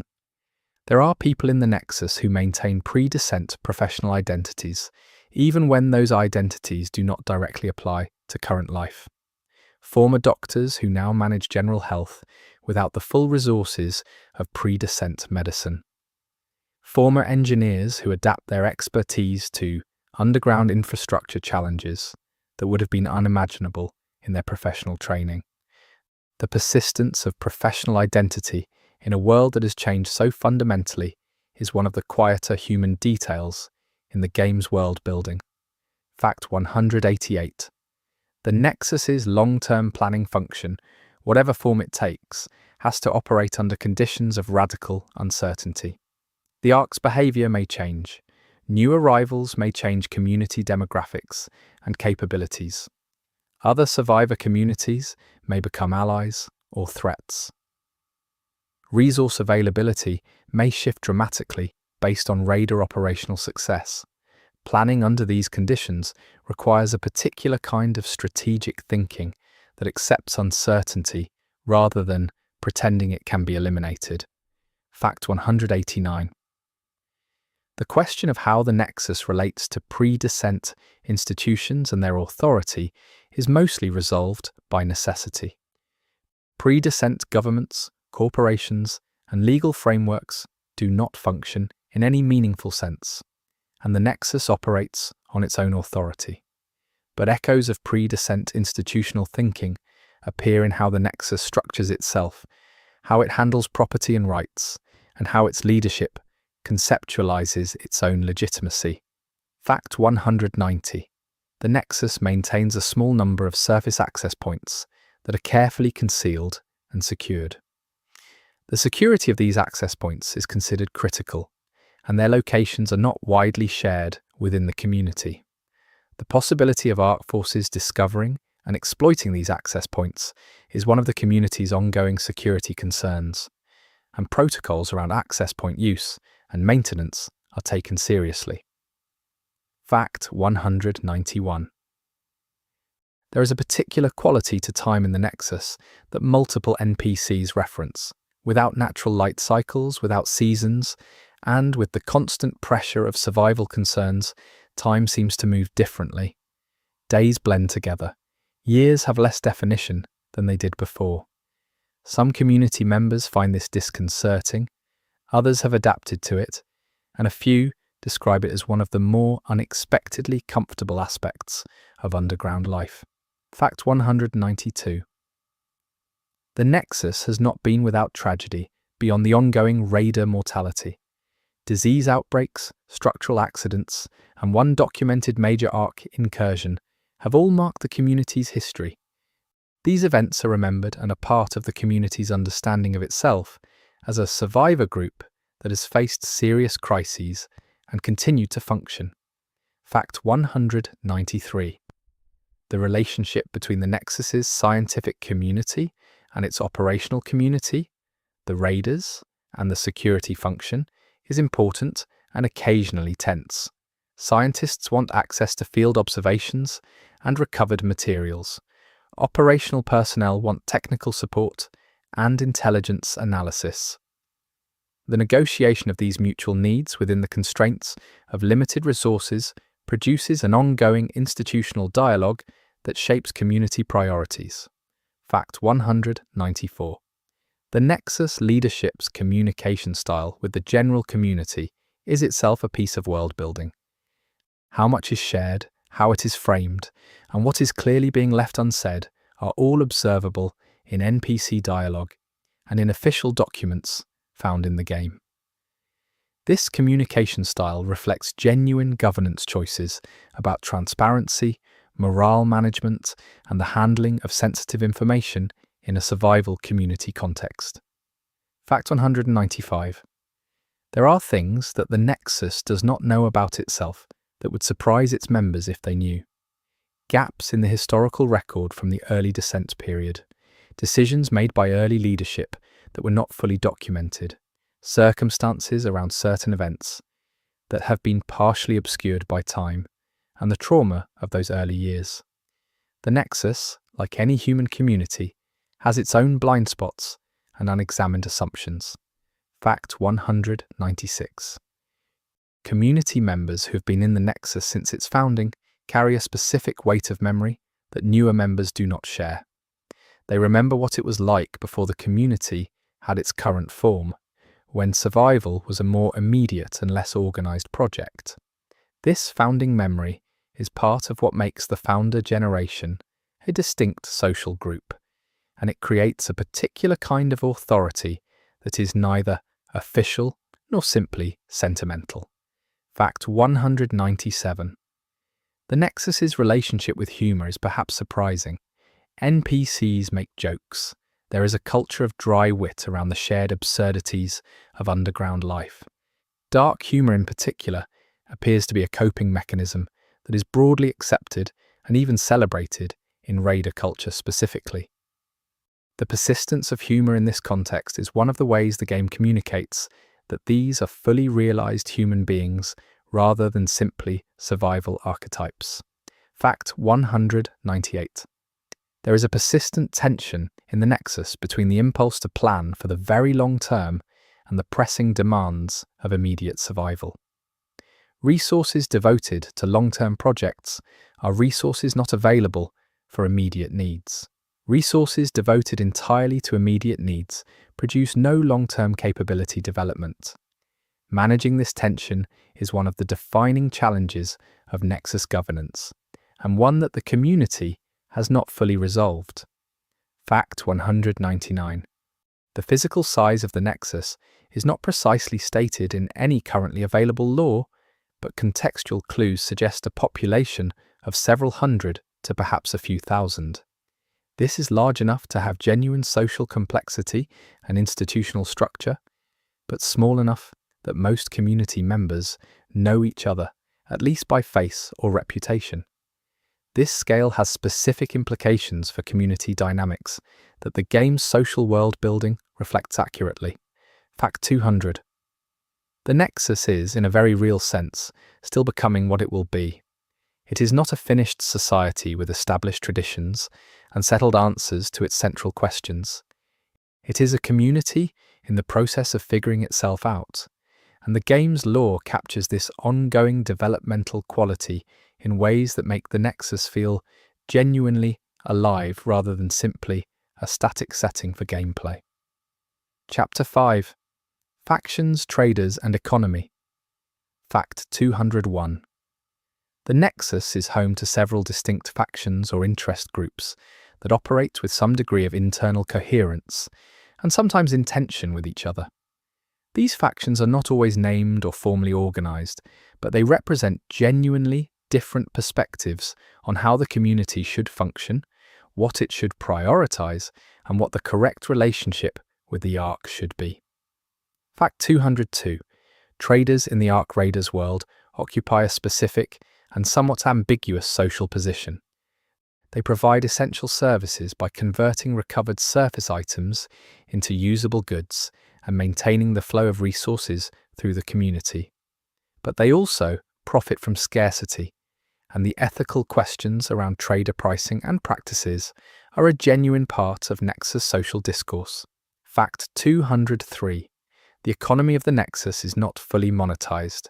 Many critical services and resources are distributed through administrative allocation rather than market exchange, but there is a genuine market layer that operates alongside the administrative system, and the relationship between these two economic modes is one of the more interesting structural features of Nexus society. Fact 204. Certain traders have developed reputations that extend beyond the Nexus to other survivor communities. These reputations are based on reliability, quality, and the specific goods or services these traders specialize in. Traders with strong inter-community reputations often have access to goods that are not available through purely internal Nexus sources, making them important nodes in a wider survival economy. Fact 205. There is a faction within the Nexus that might be described as techno-pragmatists, people who believe the path to survival runs through understanding and eventually appropriating Ark technology. This faction advocates for more aggressive Ark component recovery and more resources devoted to research. Their position is controversial because it requires closer engagement with the things that are most dangerous. Fact 206. Another recognizable faction takes what might be called a conservationist view.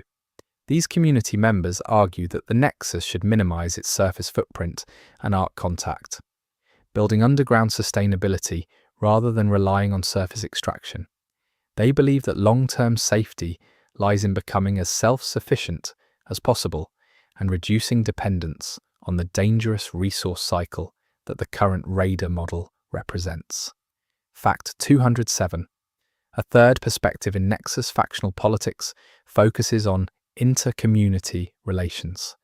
Advocates of this position argue that the Nexus's best chance of long-term survival is alliance building and collective action with other survivor communities, sharing resources, knowledge, and personnel to create a network stronger than any single community.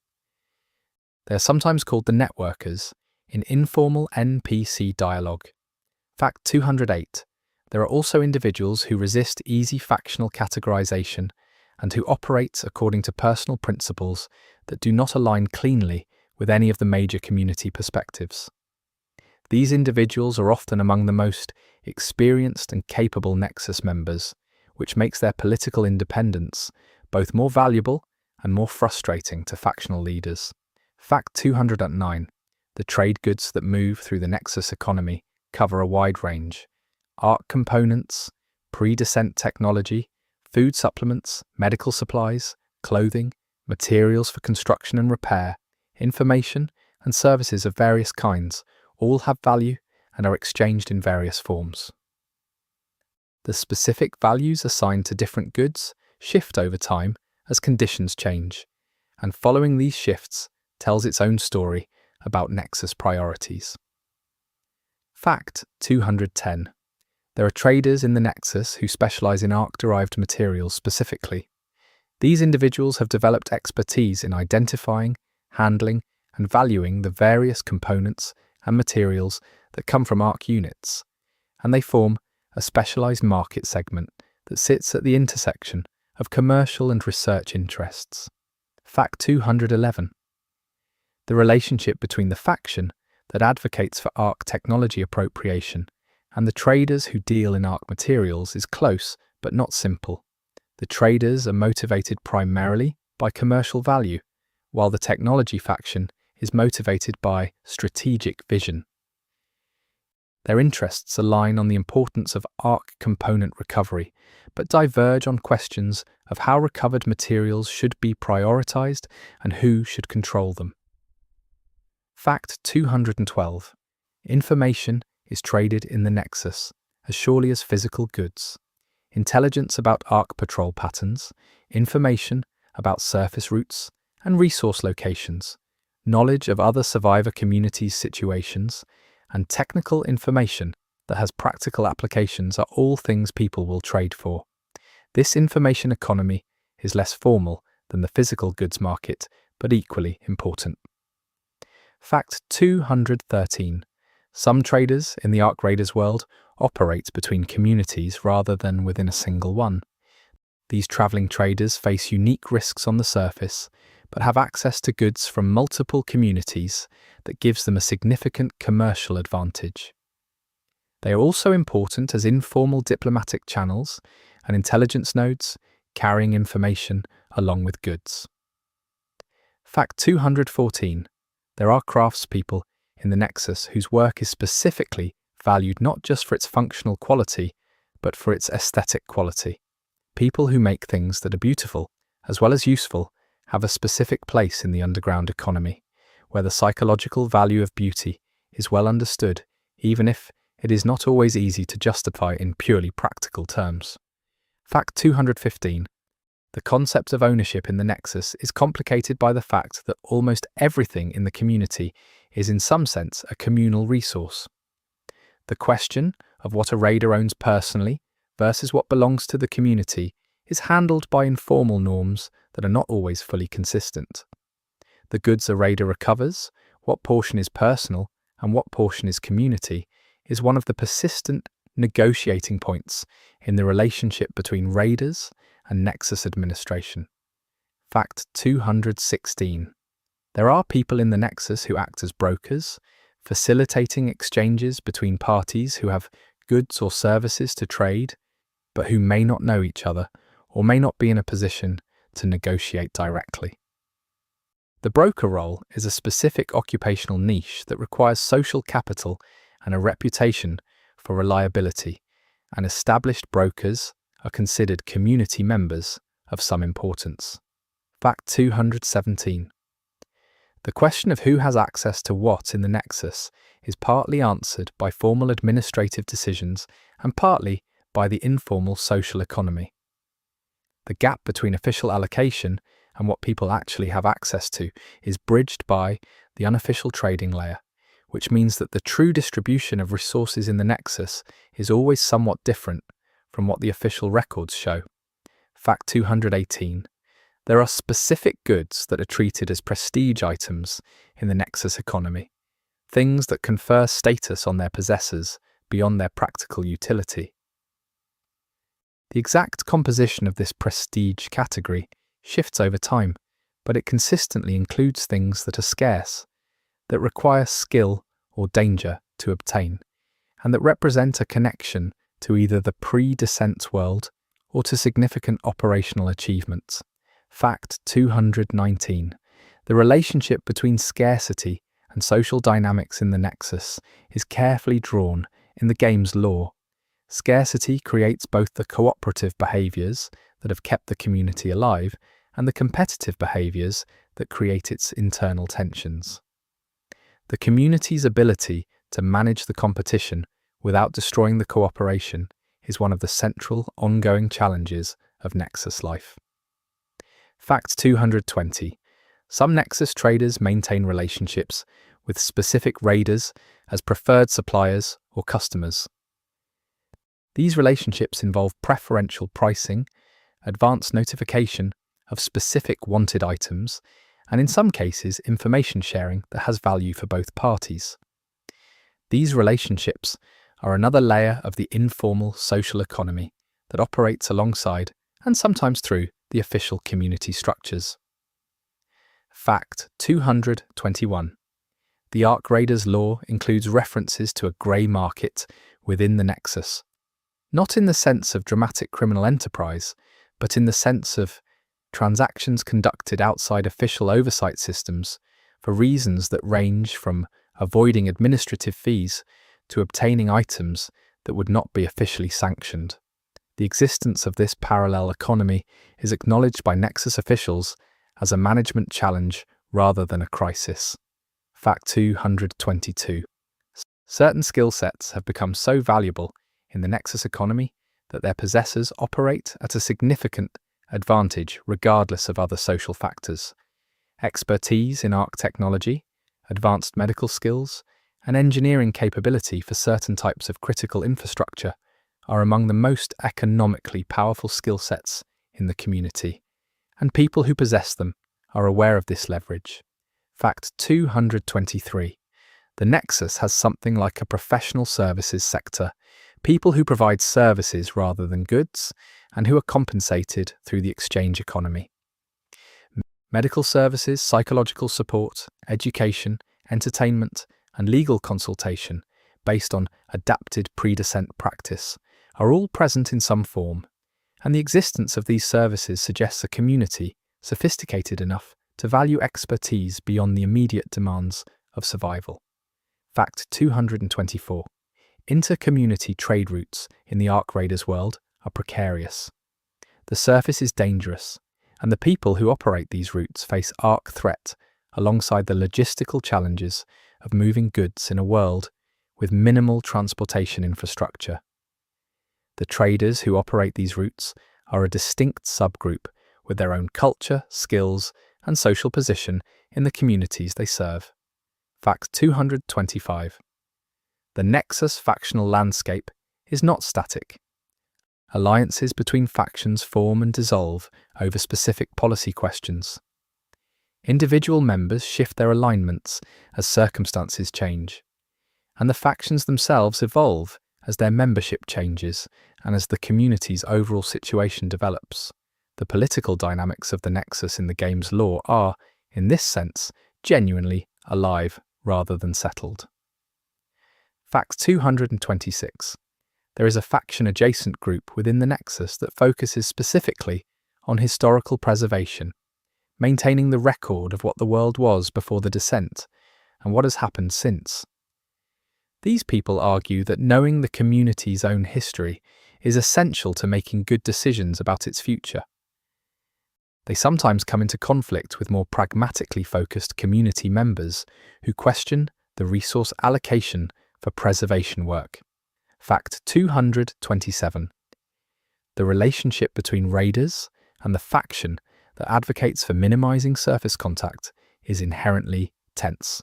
Raiders are the mechanism by which surface contact happens, and their existence as a community institution implies a strategic commitment to surface operations that the conservation faction does not fully endorse.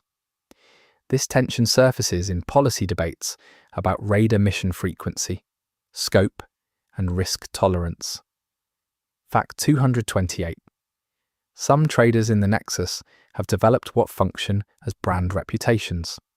Their name is associated with a specific type of good, a quality standard, or a particular service. This reputation is a form of social capital that has taken time and consistency to build, and it is considered a real asset that influences not just commercial relationships, but also the trader's broader social standing.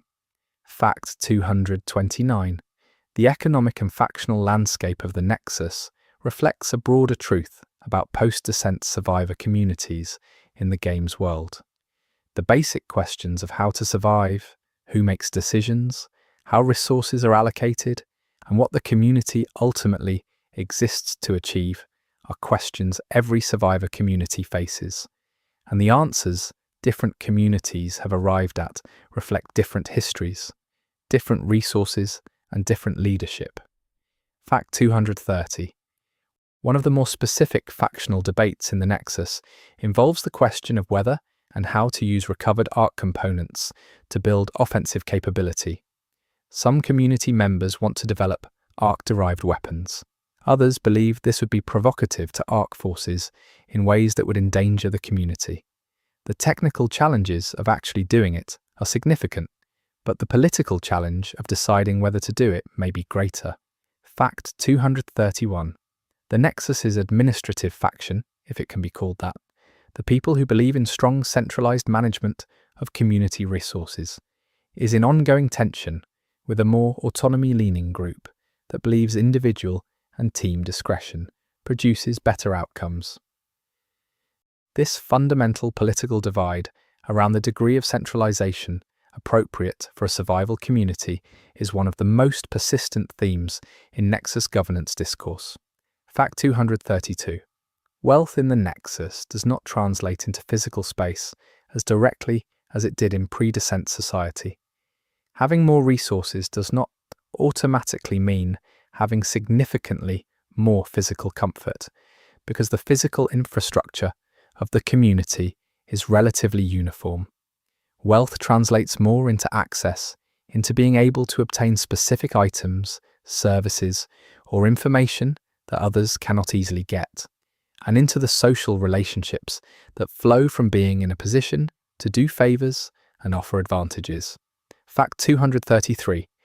There is a specific subgroup of traders in the Nexus who deal in information about the pre-descent world specifically. Old maps, technical manuals, historical records, and personal effects that provide windows into how the world operated before the descent. These goods have value both practically, since pre-descent knowledge is often directly applicable to current challenges, and sentimentally, for community members who hold onto their personal connections to that world. Fact 234. The Nexus has had to develop its own standards and practices around quality and value that do not have pre-descent precedent. What constitutes an acceptable trade? What constitutes deception? How disputes are resolved?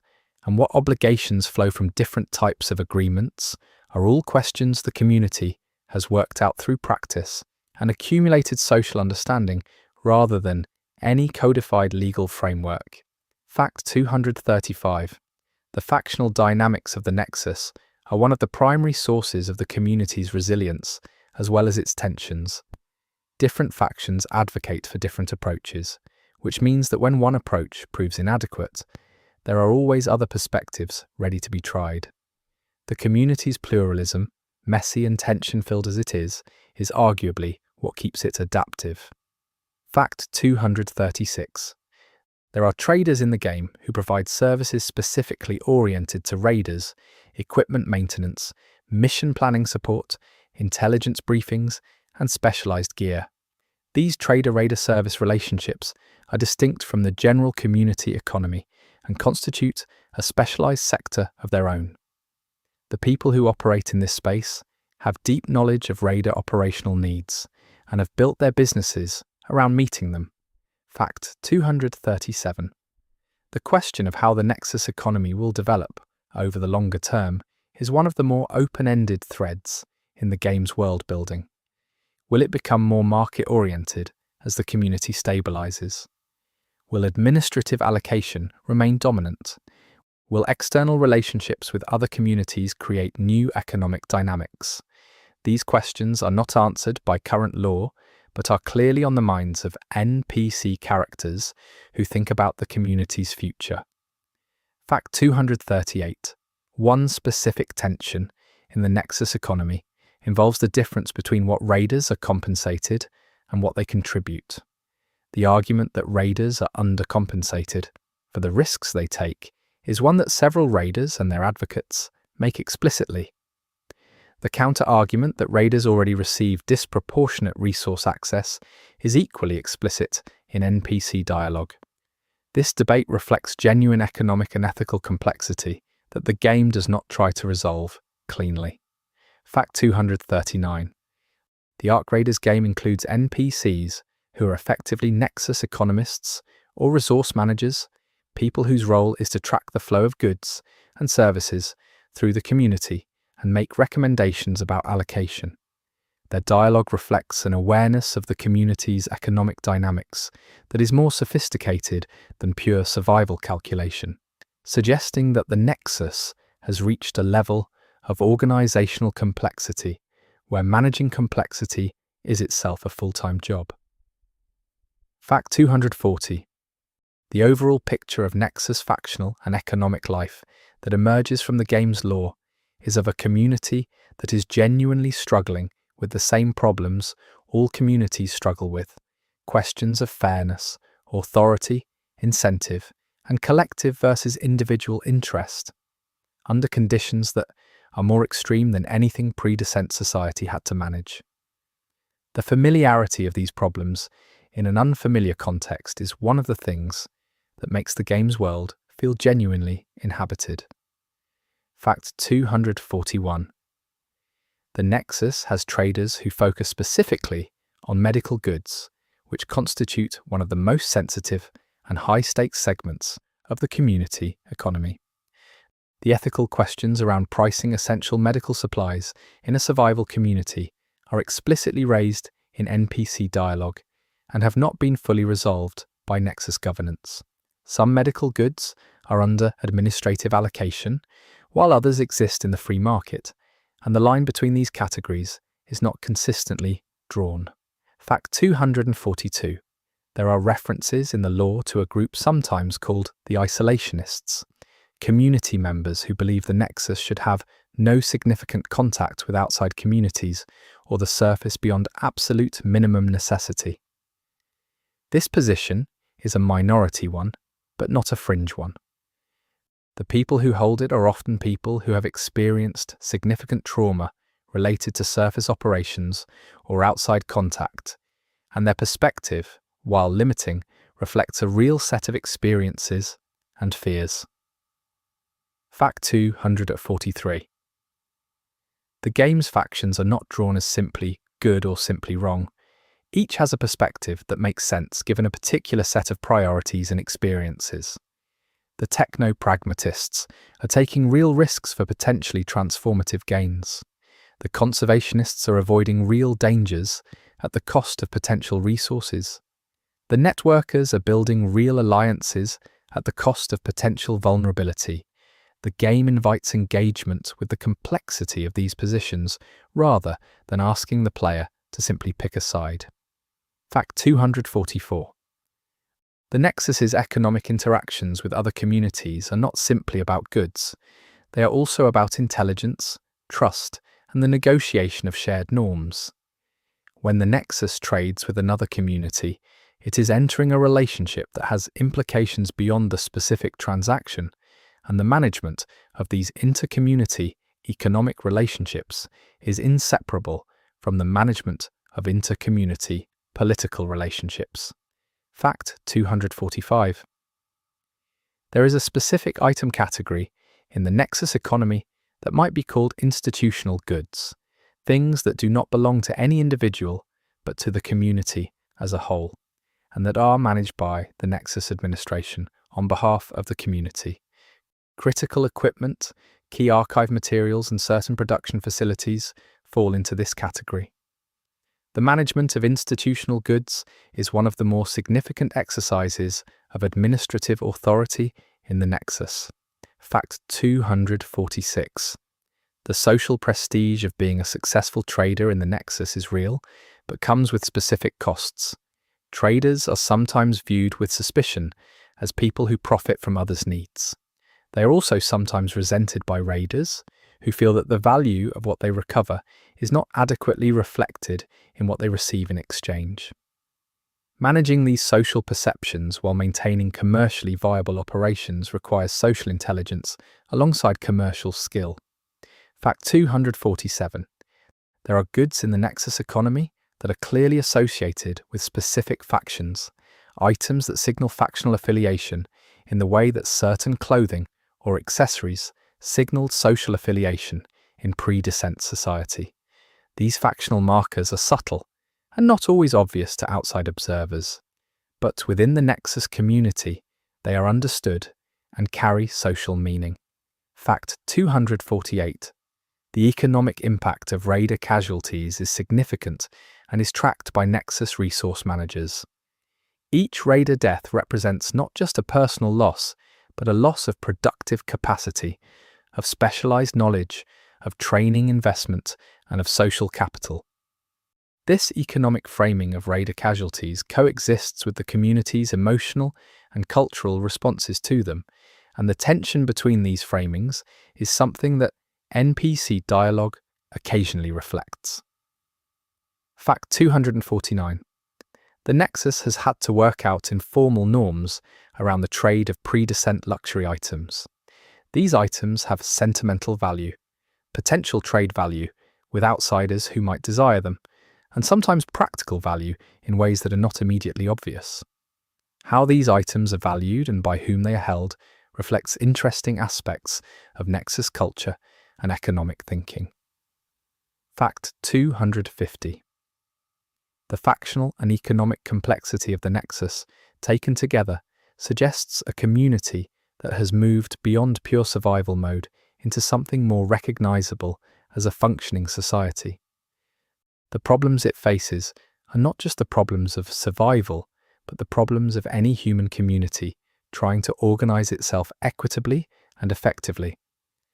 This transition is one of the game's most quietly significant pieces of world building, and it suggests that whatever comes next for the Nexus will be shaped as much by its internal dynamics as by the external Ark threat.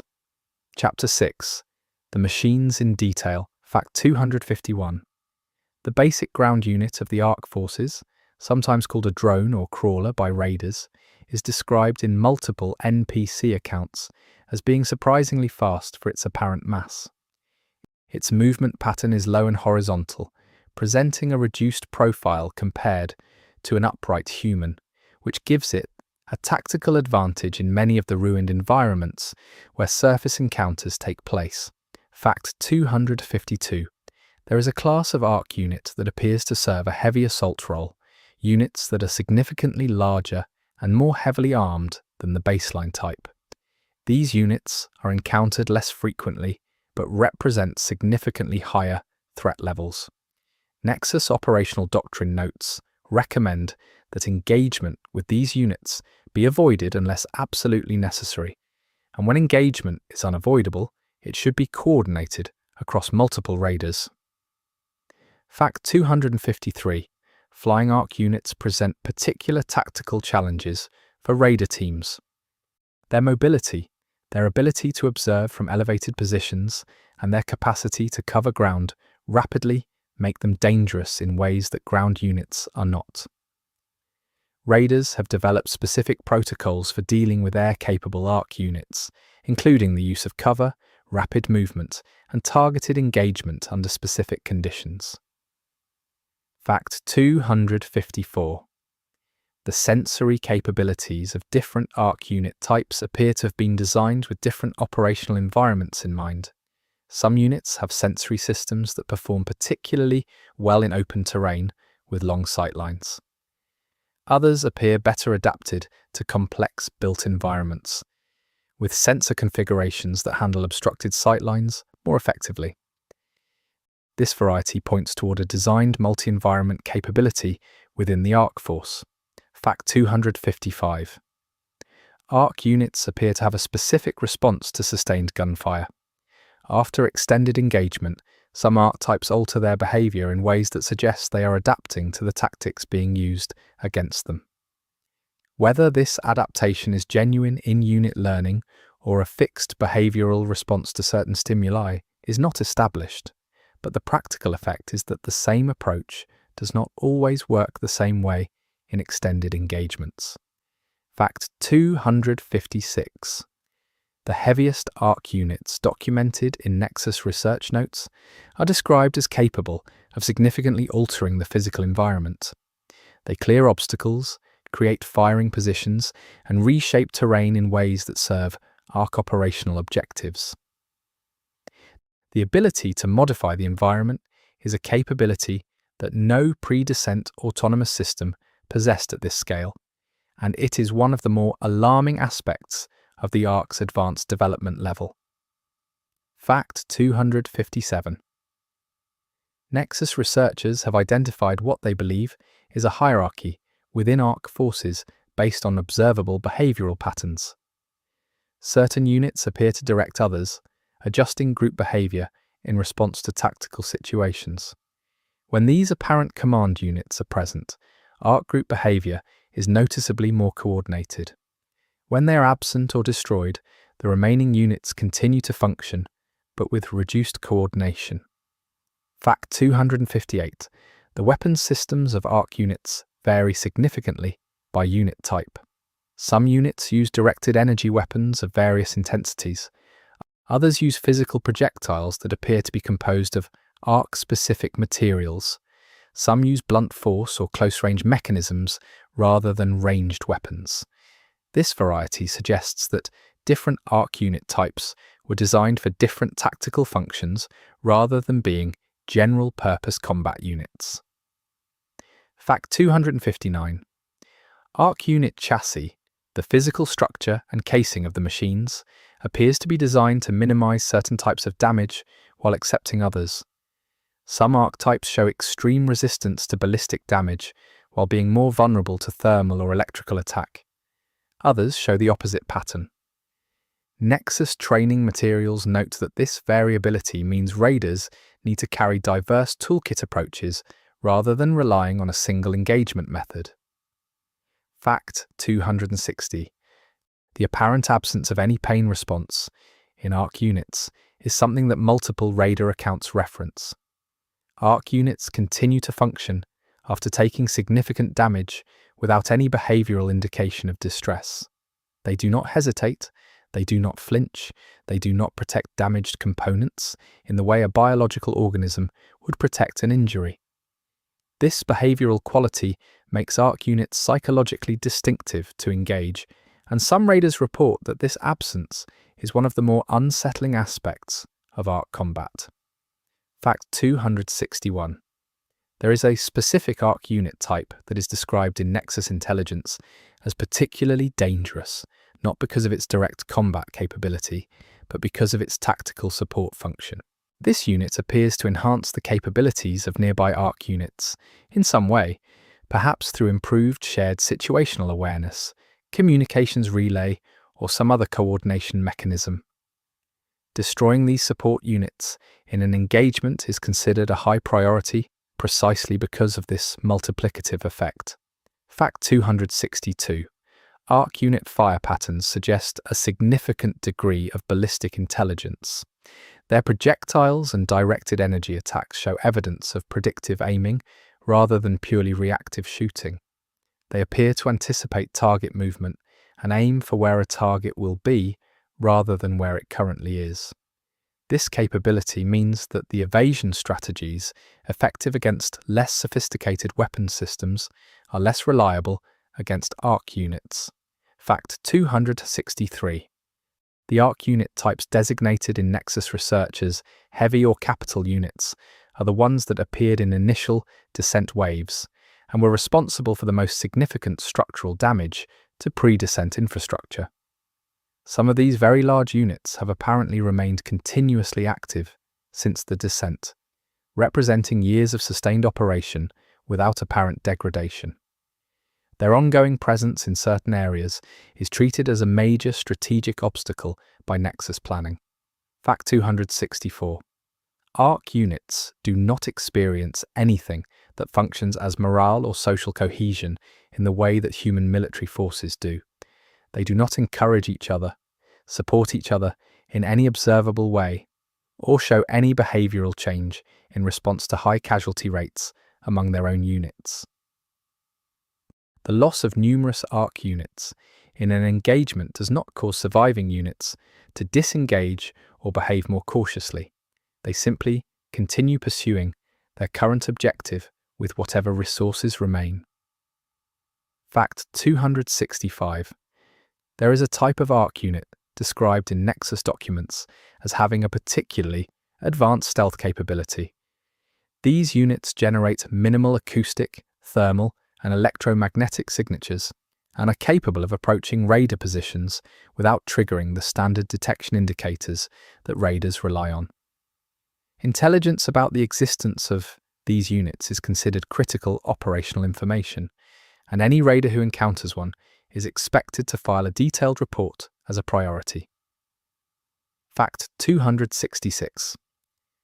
The behavior of ARC units in response to their own destruction is one of the more studied aspects of ARC behavior in Nexus research. Some units have been documented as initiating what appears to be a terminal process when damaged beyond a certain threshold, one possible reading being a denial of resources protocol that prevents useful salvage. Others appear to simply stop functioning without any terminal behavior. Whether this variation reflects different unit types or different damage conditions is not fully established. Fact 267. Nexus researchers have documented specific tactical formations that ARC units adopt in different operational scenarios. These formations appear to be optimized for either attack or area denial in ways that reflect genuine tactical sophistication. The fact that ARC units adopt deliberate tactical formations rather than simply converging on targets is one of the stronger behavioral indicators of coordinated rather than purely autonomous operation. Fact 268.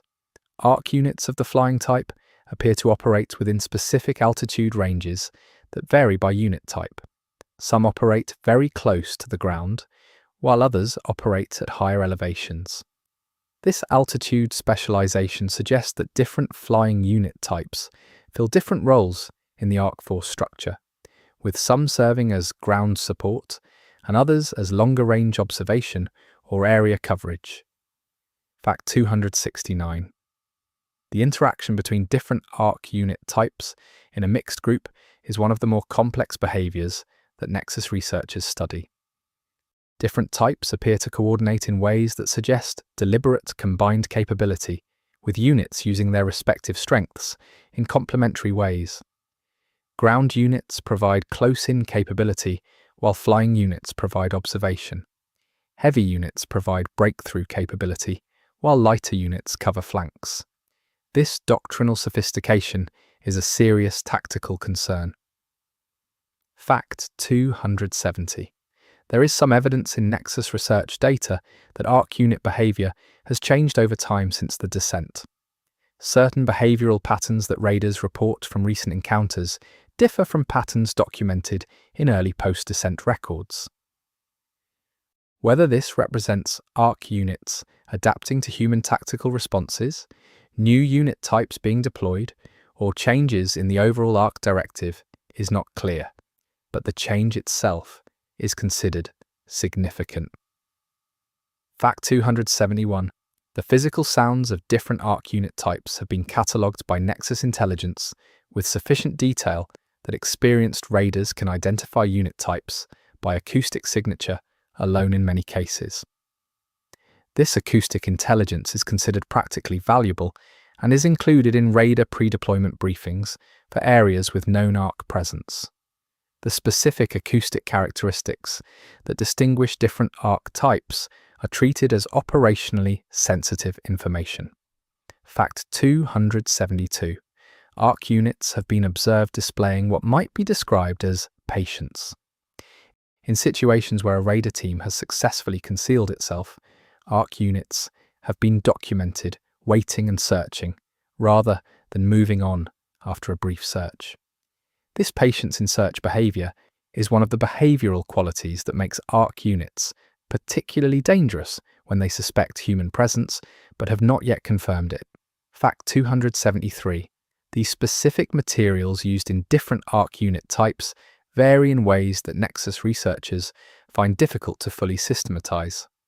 Some components appear to be composed of the same materials across multiple unit types, suggesting a common manufacturing source or design lineage. Other components appear entirely unique to specific unit types, suggesting either specialized manufacturing or acquisition from different sources. This material variety is one of the ongoing puzzles in ARC technology research. Fact 274. ARC unit combat behavior shows evidence of prioritization. When multiple targets are present, ARC units make target selection decisions that appear to follow a consistent logic, prioritizing the most threatening or most tactically relevant targets rather than engaging in a purely reactive sequence.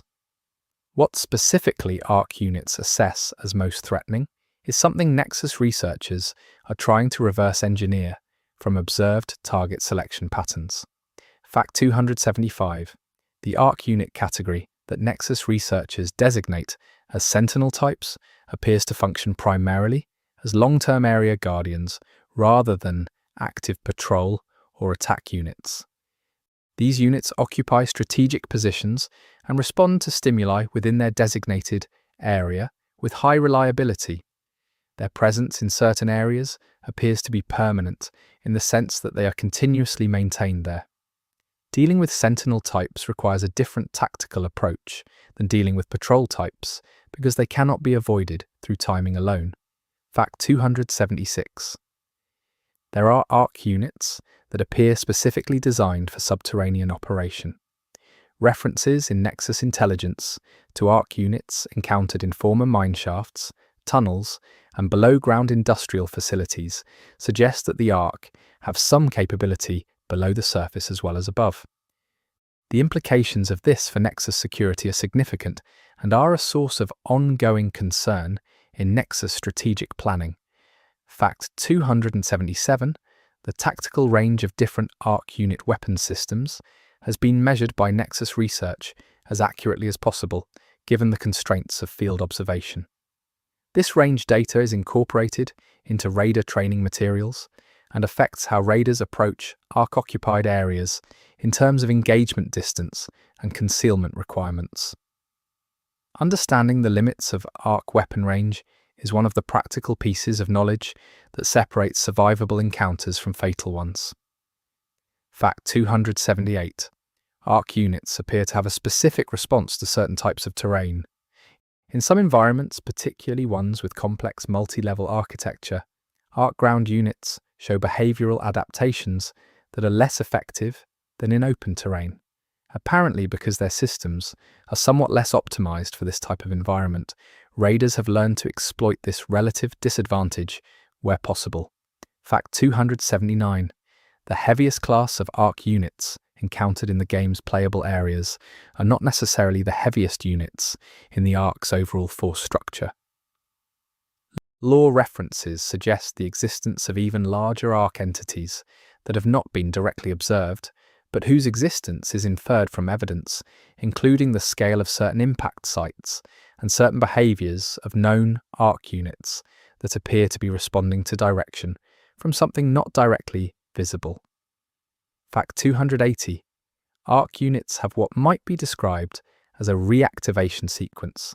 After periods of apparent dormancy, there is a brief interval between the first signs of reactivation and full operational status.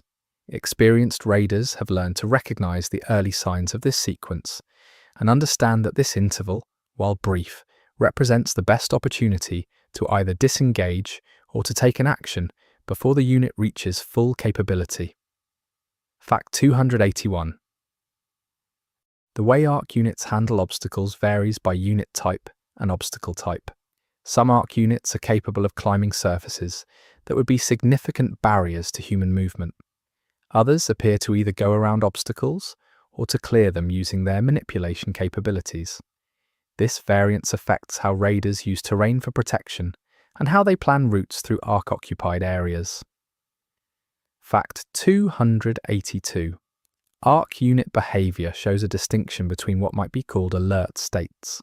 There appears to be a spectrum from full relaxed patrol behavior through intermediate states of heightened alertness to full combat engagement. Each state has behavioral indicators that experienced Raiders have learned to read, and the transition between states, which can be abrupt, is a critical moment in any ARC encounter. Fact 283. The data fragments recoverable from destroyed ARC units sometimes include what appear to be operational logs, records of where the unit has been, what it has engaged, and what directives it was executing. Translating and interpreting these logs is difficult, but the fragments that have been successfully processed by Nexus researchers have provided some of the most direct available evidence about what ARC units are actually doing on the surface. Fact 284. Nexus researchers have noted that ARC units appear to have a specific response to the destruction of their own units. In some documented cases, the remains of destroyed ARC units are approached, processed, and then removed by other ARC units. This removal behavior suggests that ARC component materials are valued enough by the ARC to recover them under some circumstances, even when doing so requires additional operational exposure. Fact 285. The weapon systems of certain ARC unit types produce secondary effects beyond their primary damage function. Certain ARC energy weapons appear to have a disruptive effect on electronic systems beyond their immediate target. Certain physical ARC projectiles produce chemical residue on impact. These secondary effects complicate the treatment of ARC-inflicted injuries and the repair of ARC-damaged equipment. Fact 286. ARC units appear to have different operational modes for different conditions. Behavior observed during periods of low ambient light differs from behavior in daylight in ways that suggest the ARC have specific sensory systems optimized for different light conditions, rather than a single system adapted across the full spectrum. Raiders have incorporated this observation into their planning, though exploiting it consistently is not straightforward. Fact 287. The number of ARC units in any given area appears to be responsive to some external management signal. Areas that were previously lightly covered can become heavily populated in relatively short periods, suggesting that ARC deployment is actively managed rather than simply the result of fixed post-descent placement. Where the management of this deployment originates is one of the central questions in Nexus strategic analysis. Fact 288. ARC units have demonstrated the ability to learn from their immediate operational environment in the sense that they apply apparent pattern recognition to tactical situations. A tactic that works reliably in initial application becomes less effective in repeated use within a single engagement, suggesting that ARC units update their models of the current tactical situation based on observation. This adaptive tactical behavior is one of the more alarming aspects of their combat capability. Fact 289. Certain ARC unit types appear specifically designed to deny access to areas rather than to actively pursue and engage threats. These area denial units are positioned to cover approaches, create fields of coverage that overlap with other units, and maintain sustained presence rather than active pursuit. Their effectiveness comes from their collective positioning rather than individual capability, which creates a specific challenge around dismantling their coverage without triggering a broader response. Fact 290. The operational endurance of ARC units is one of their most significant tactical advantages over human raiders. ARC units do not need to rest, eat, drink, or address any of the biological needs that require raiders to return underground periodically. In a direct sustained presence contest, ARC units will always outlast human adversaries. This endurance asymmetry is fundamental to Nexus doctrine, which emphasizes rapid operations and withdrawal rather than any form of sustained surface presence. Fact 291. ARC units of different types interact with each other in ways that appear deliberate rather than incidental. Some appear to function as escorts for others. Some appear to conduct functions that support or enable other unit types. This intertype functional dependency suggests a complex organizational structure within ARC forces rather than a simple deployment of independent, identical units. Fact 292. The targeting systems of ARC units, based on observable behavior, appear to use multiple simultaneous sensor inputs rather than relying on any single detection mode. This multimodal approach makes them harder to fool by any single countermeasure. Defeating ARC detection in any reliable way requires addressing multiple sensor types simultaneously, which is technically challenging and not always possible given raider equipment constraints. Fact 293.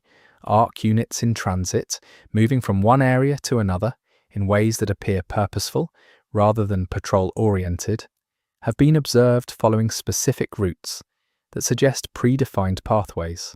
These transit routes connect known ARC sites and activity areas. Understanding and mapping these routes is a Nexus intelligence priority because it provides insight into ARC operational logic and potential choke points. Fact 294. The physical scale of ARC units spans a range that is wider than any single pre-descent military force used in its equipment, from units smaller than a human to units larger than a pre-descent main battle tank. The ARC force is diverse in scale in a way that requires raiders to carry and deploy a corresponding diversity of responses. This requirement for versatile response capability shapes raider equipment selection and training. Fact 295. There are specific ARC unit behaviors that Nexus researchers have classified as unknown purpose, behaviors that do not fit any currently understood operational function. These behaviors are documented carefully because they may represent functions that have not yet been understood rather than anomalies. The working assumption is that everything ARC units do serves some purpose, and the discovery of what unclassified behaviors actually represent is considered a research priority. Fact 296. ARC unit durability in cold environments appears to be higher than in other conditions, suggesting that the machines are optimized for cold operation. Given the Northern European setting of the game, this is relevant to raider operational planning. The hope that extreme cold would degrade ARC performance in the local environment has proven largely unfounded, and the cold poses far more of a problem for the human raiders than for the machines they face. Fact 297. The ARC unit that has been operationally documented for the longest continuous period by Nexus Intelligence is the subject of specific research interest because it represents the most extended observable sample of ARC behavior over time. What can be learned from this long-term observation is a subject of active analysis in the Nexus Research Division, and the unit in question appears to be entirely aware of being observed, for want of a better word.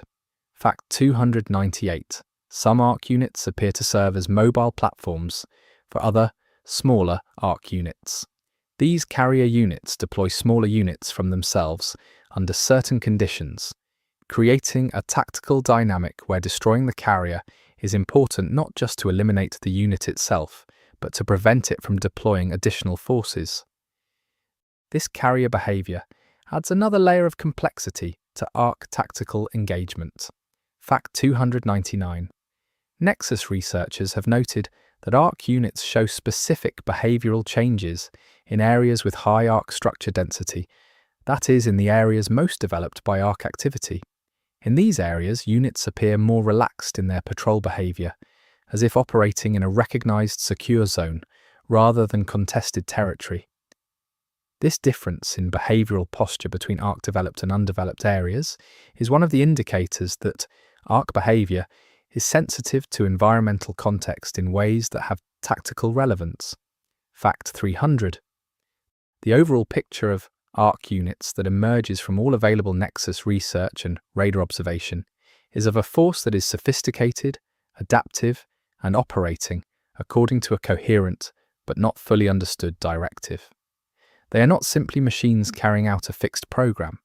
They behave more like a force executing an ongoing mission under command direction, and the nature of that mission and that command direction remains the central, unanswered question in the ARC Raiders lore.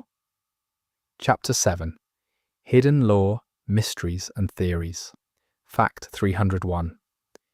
One of the most persistently discussed mysteries in ARC Raiders lore involves what lies beyond the areas accessible to raiders in normal operations.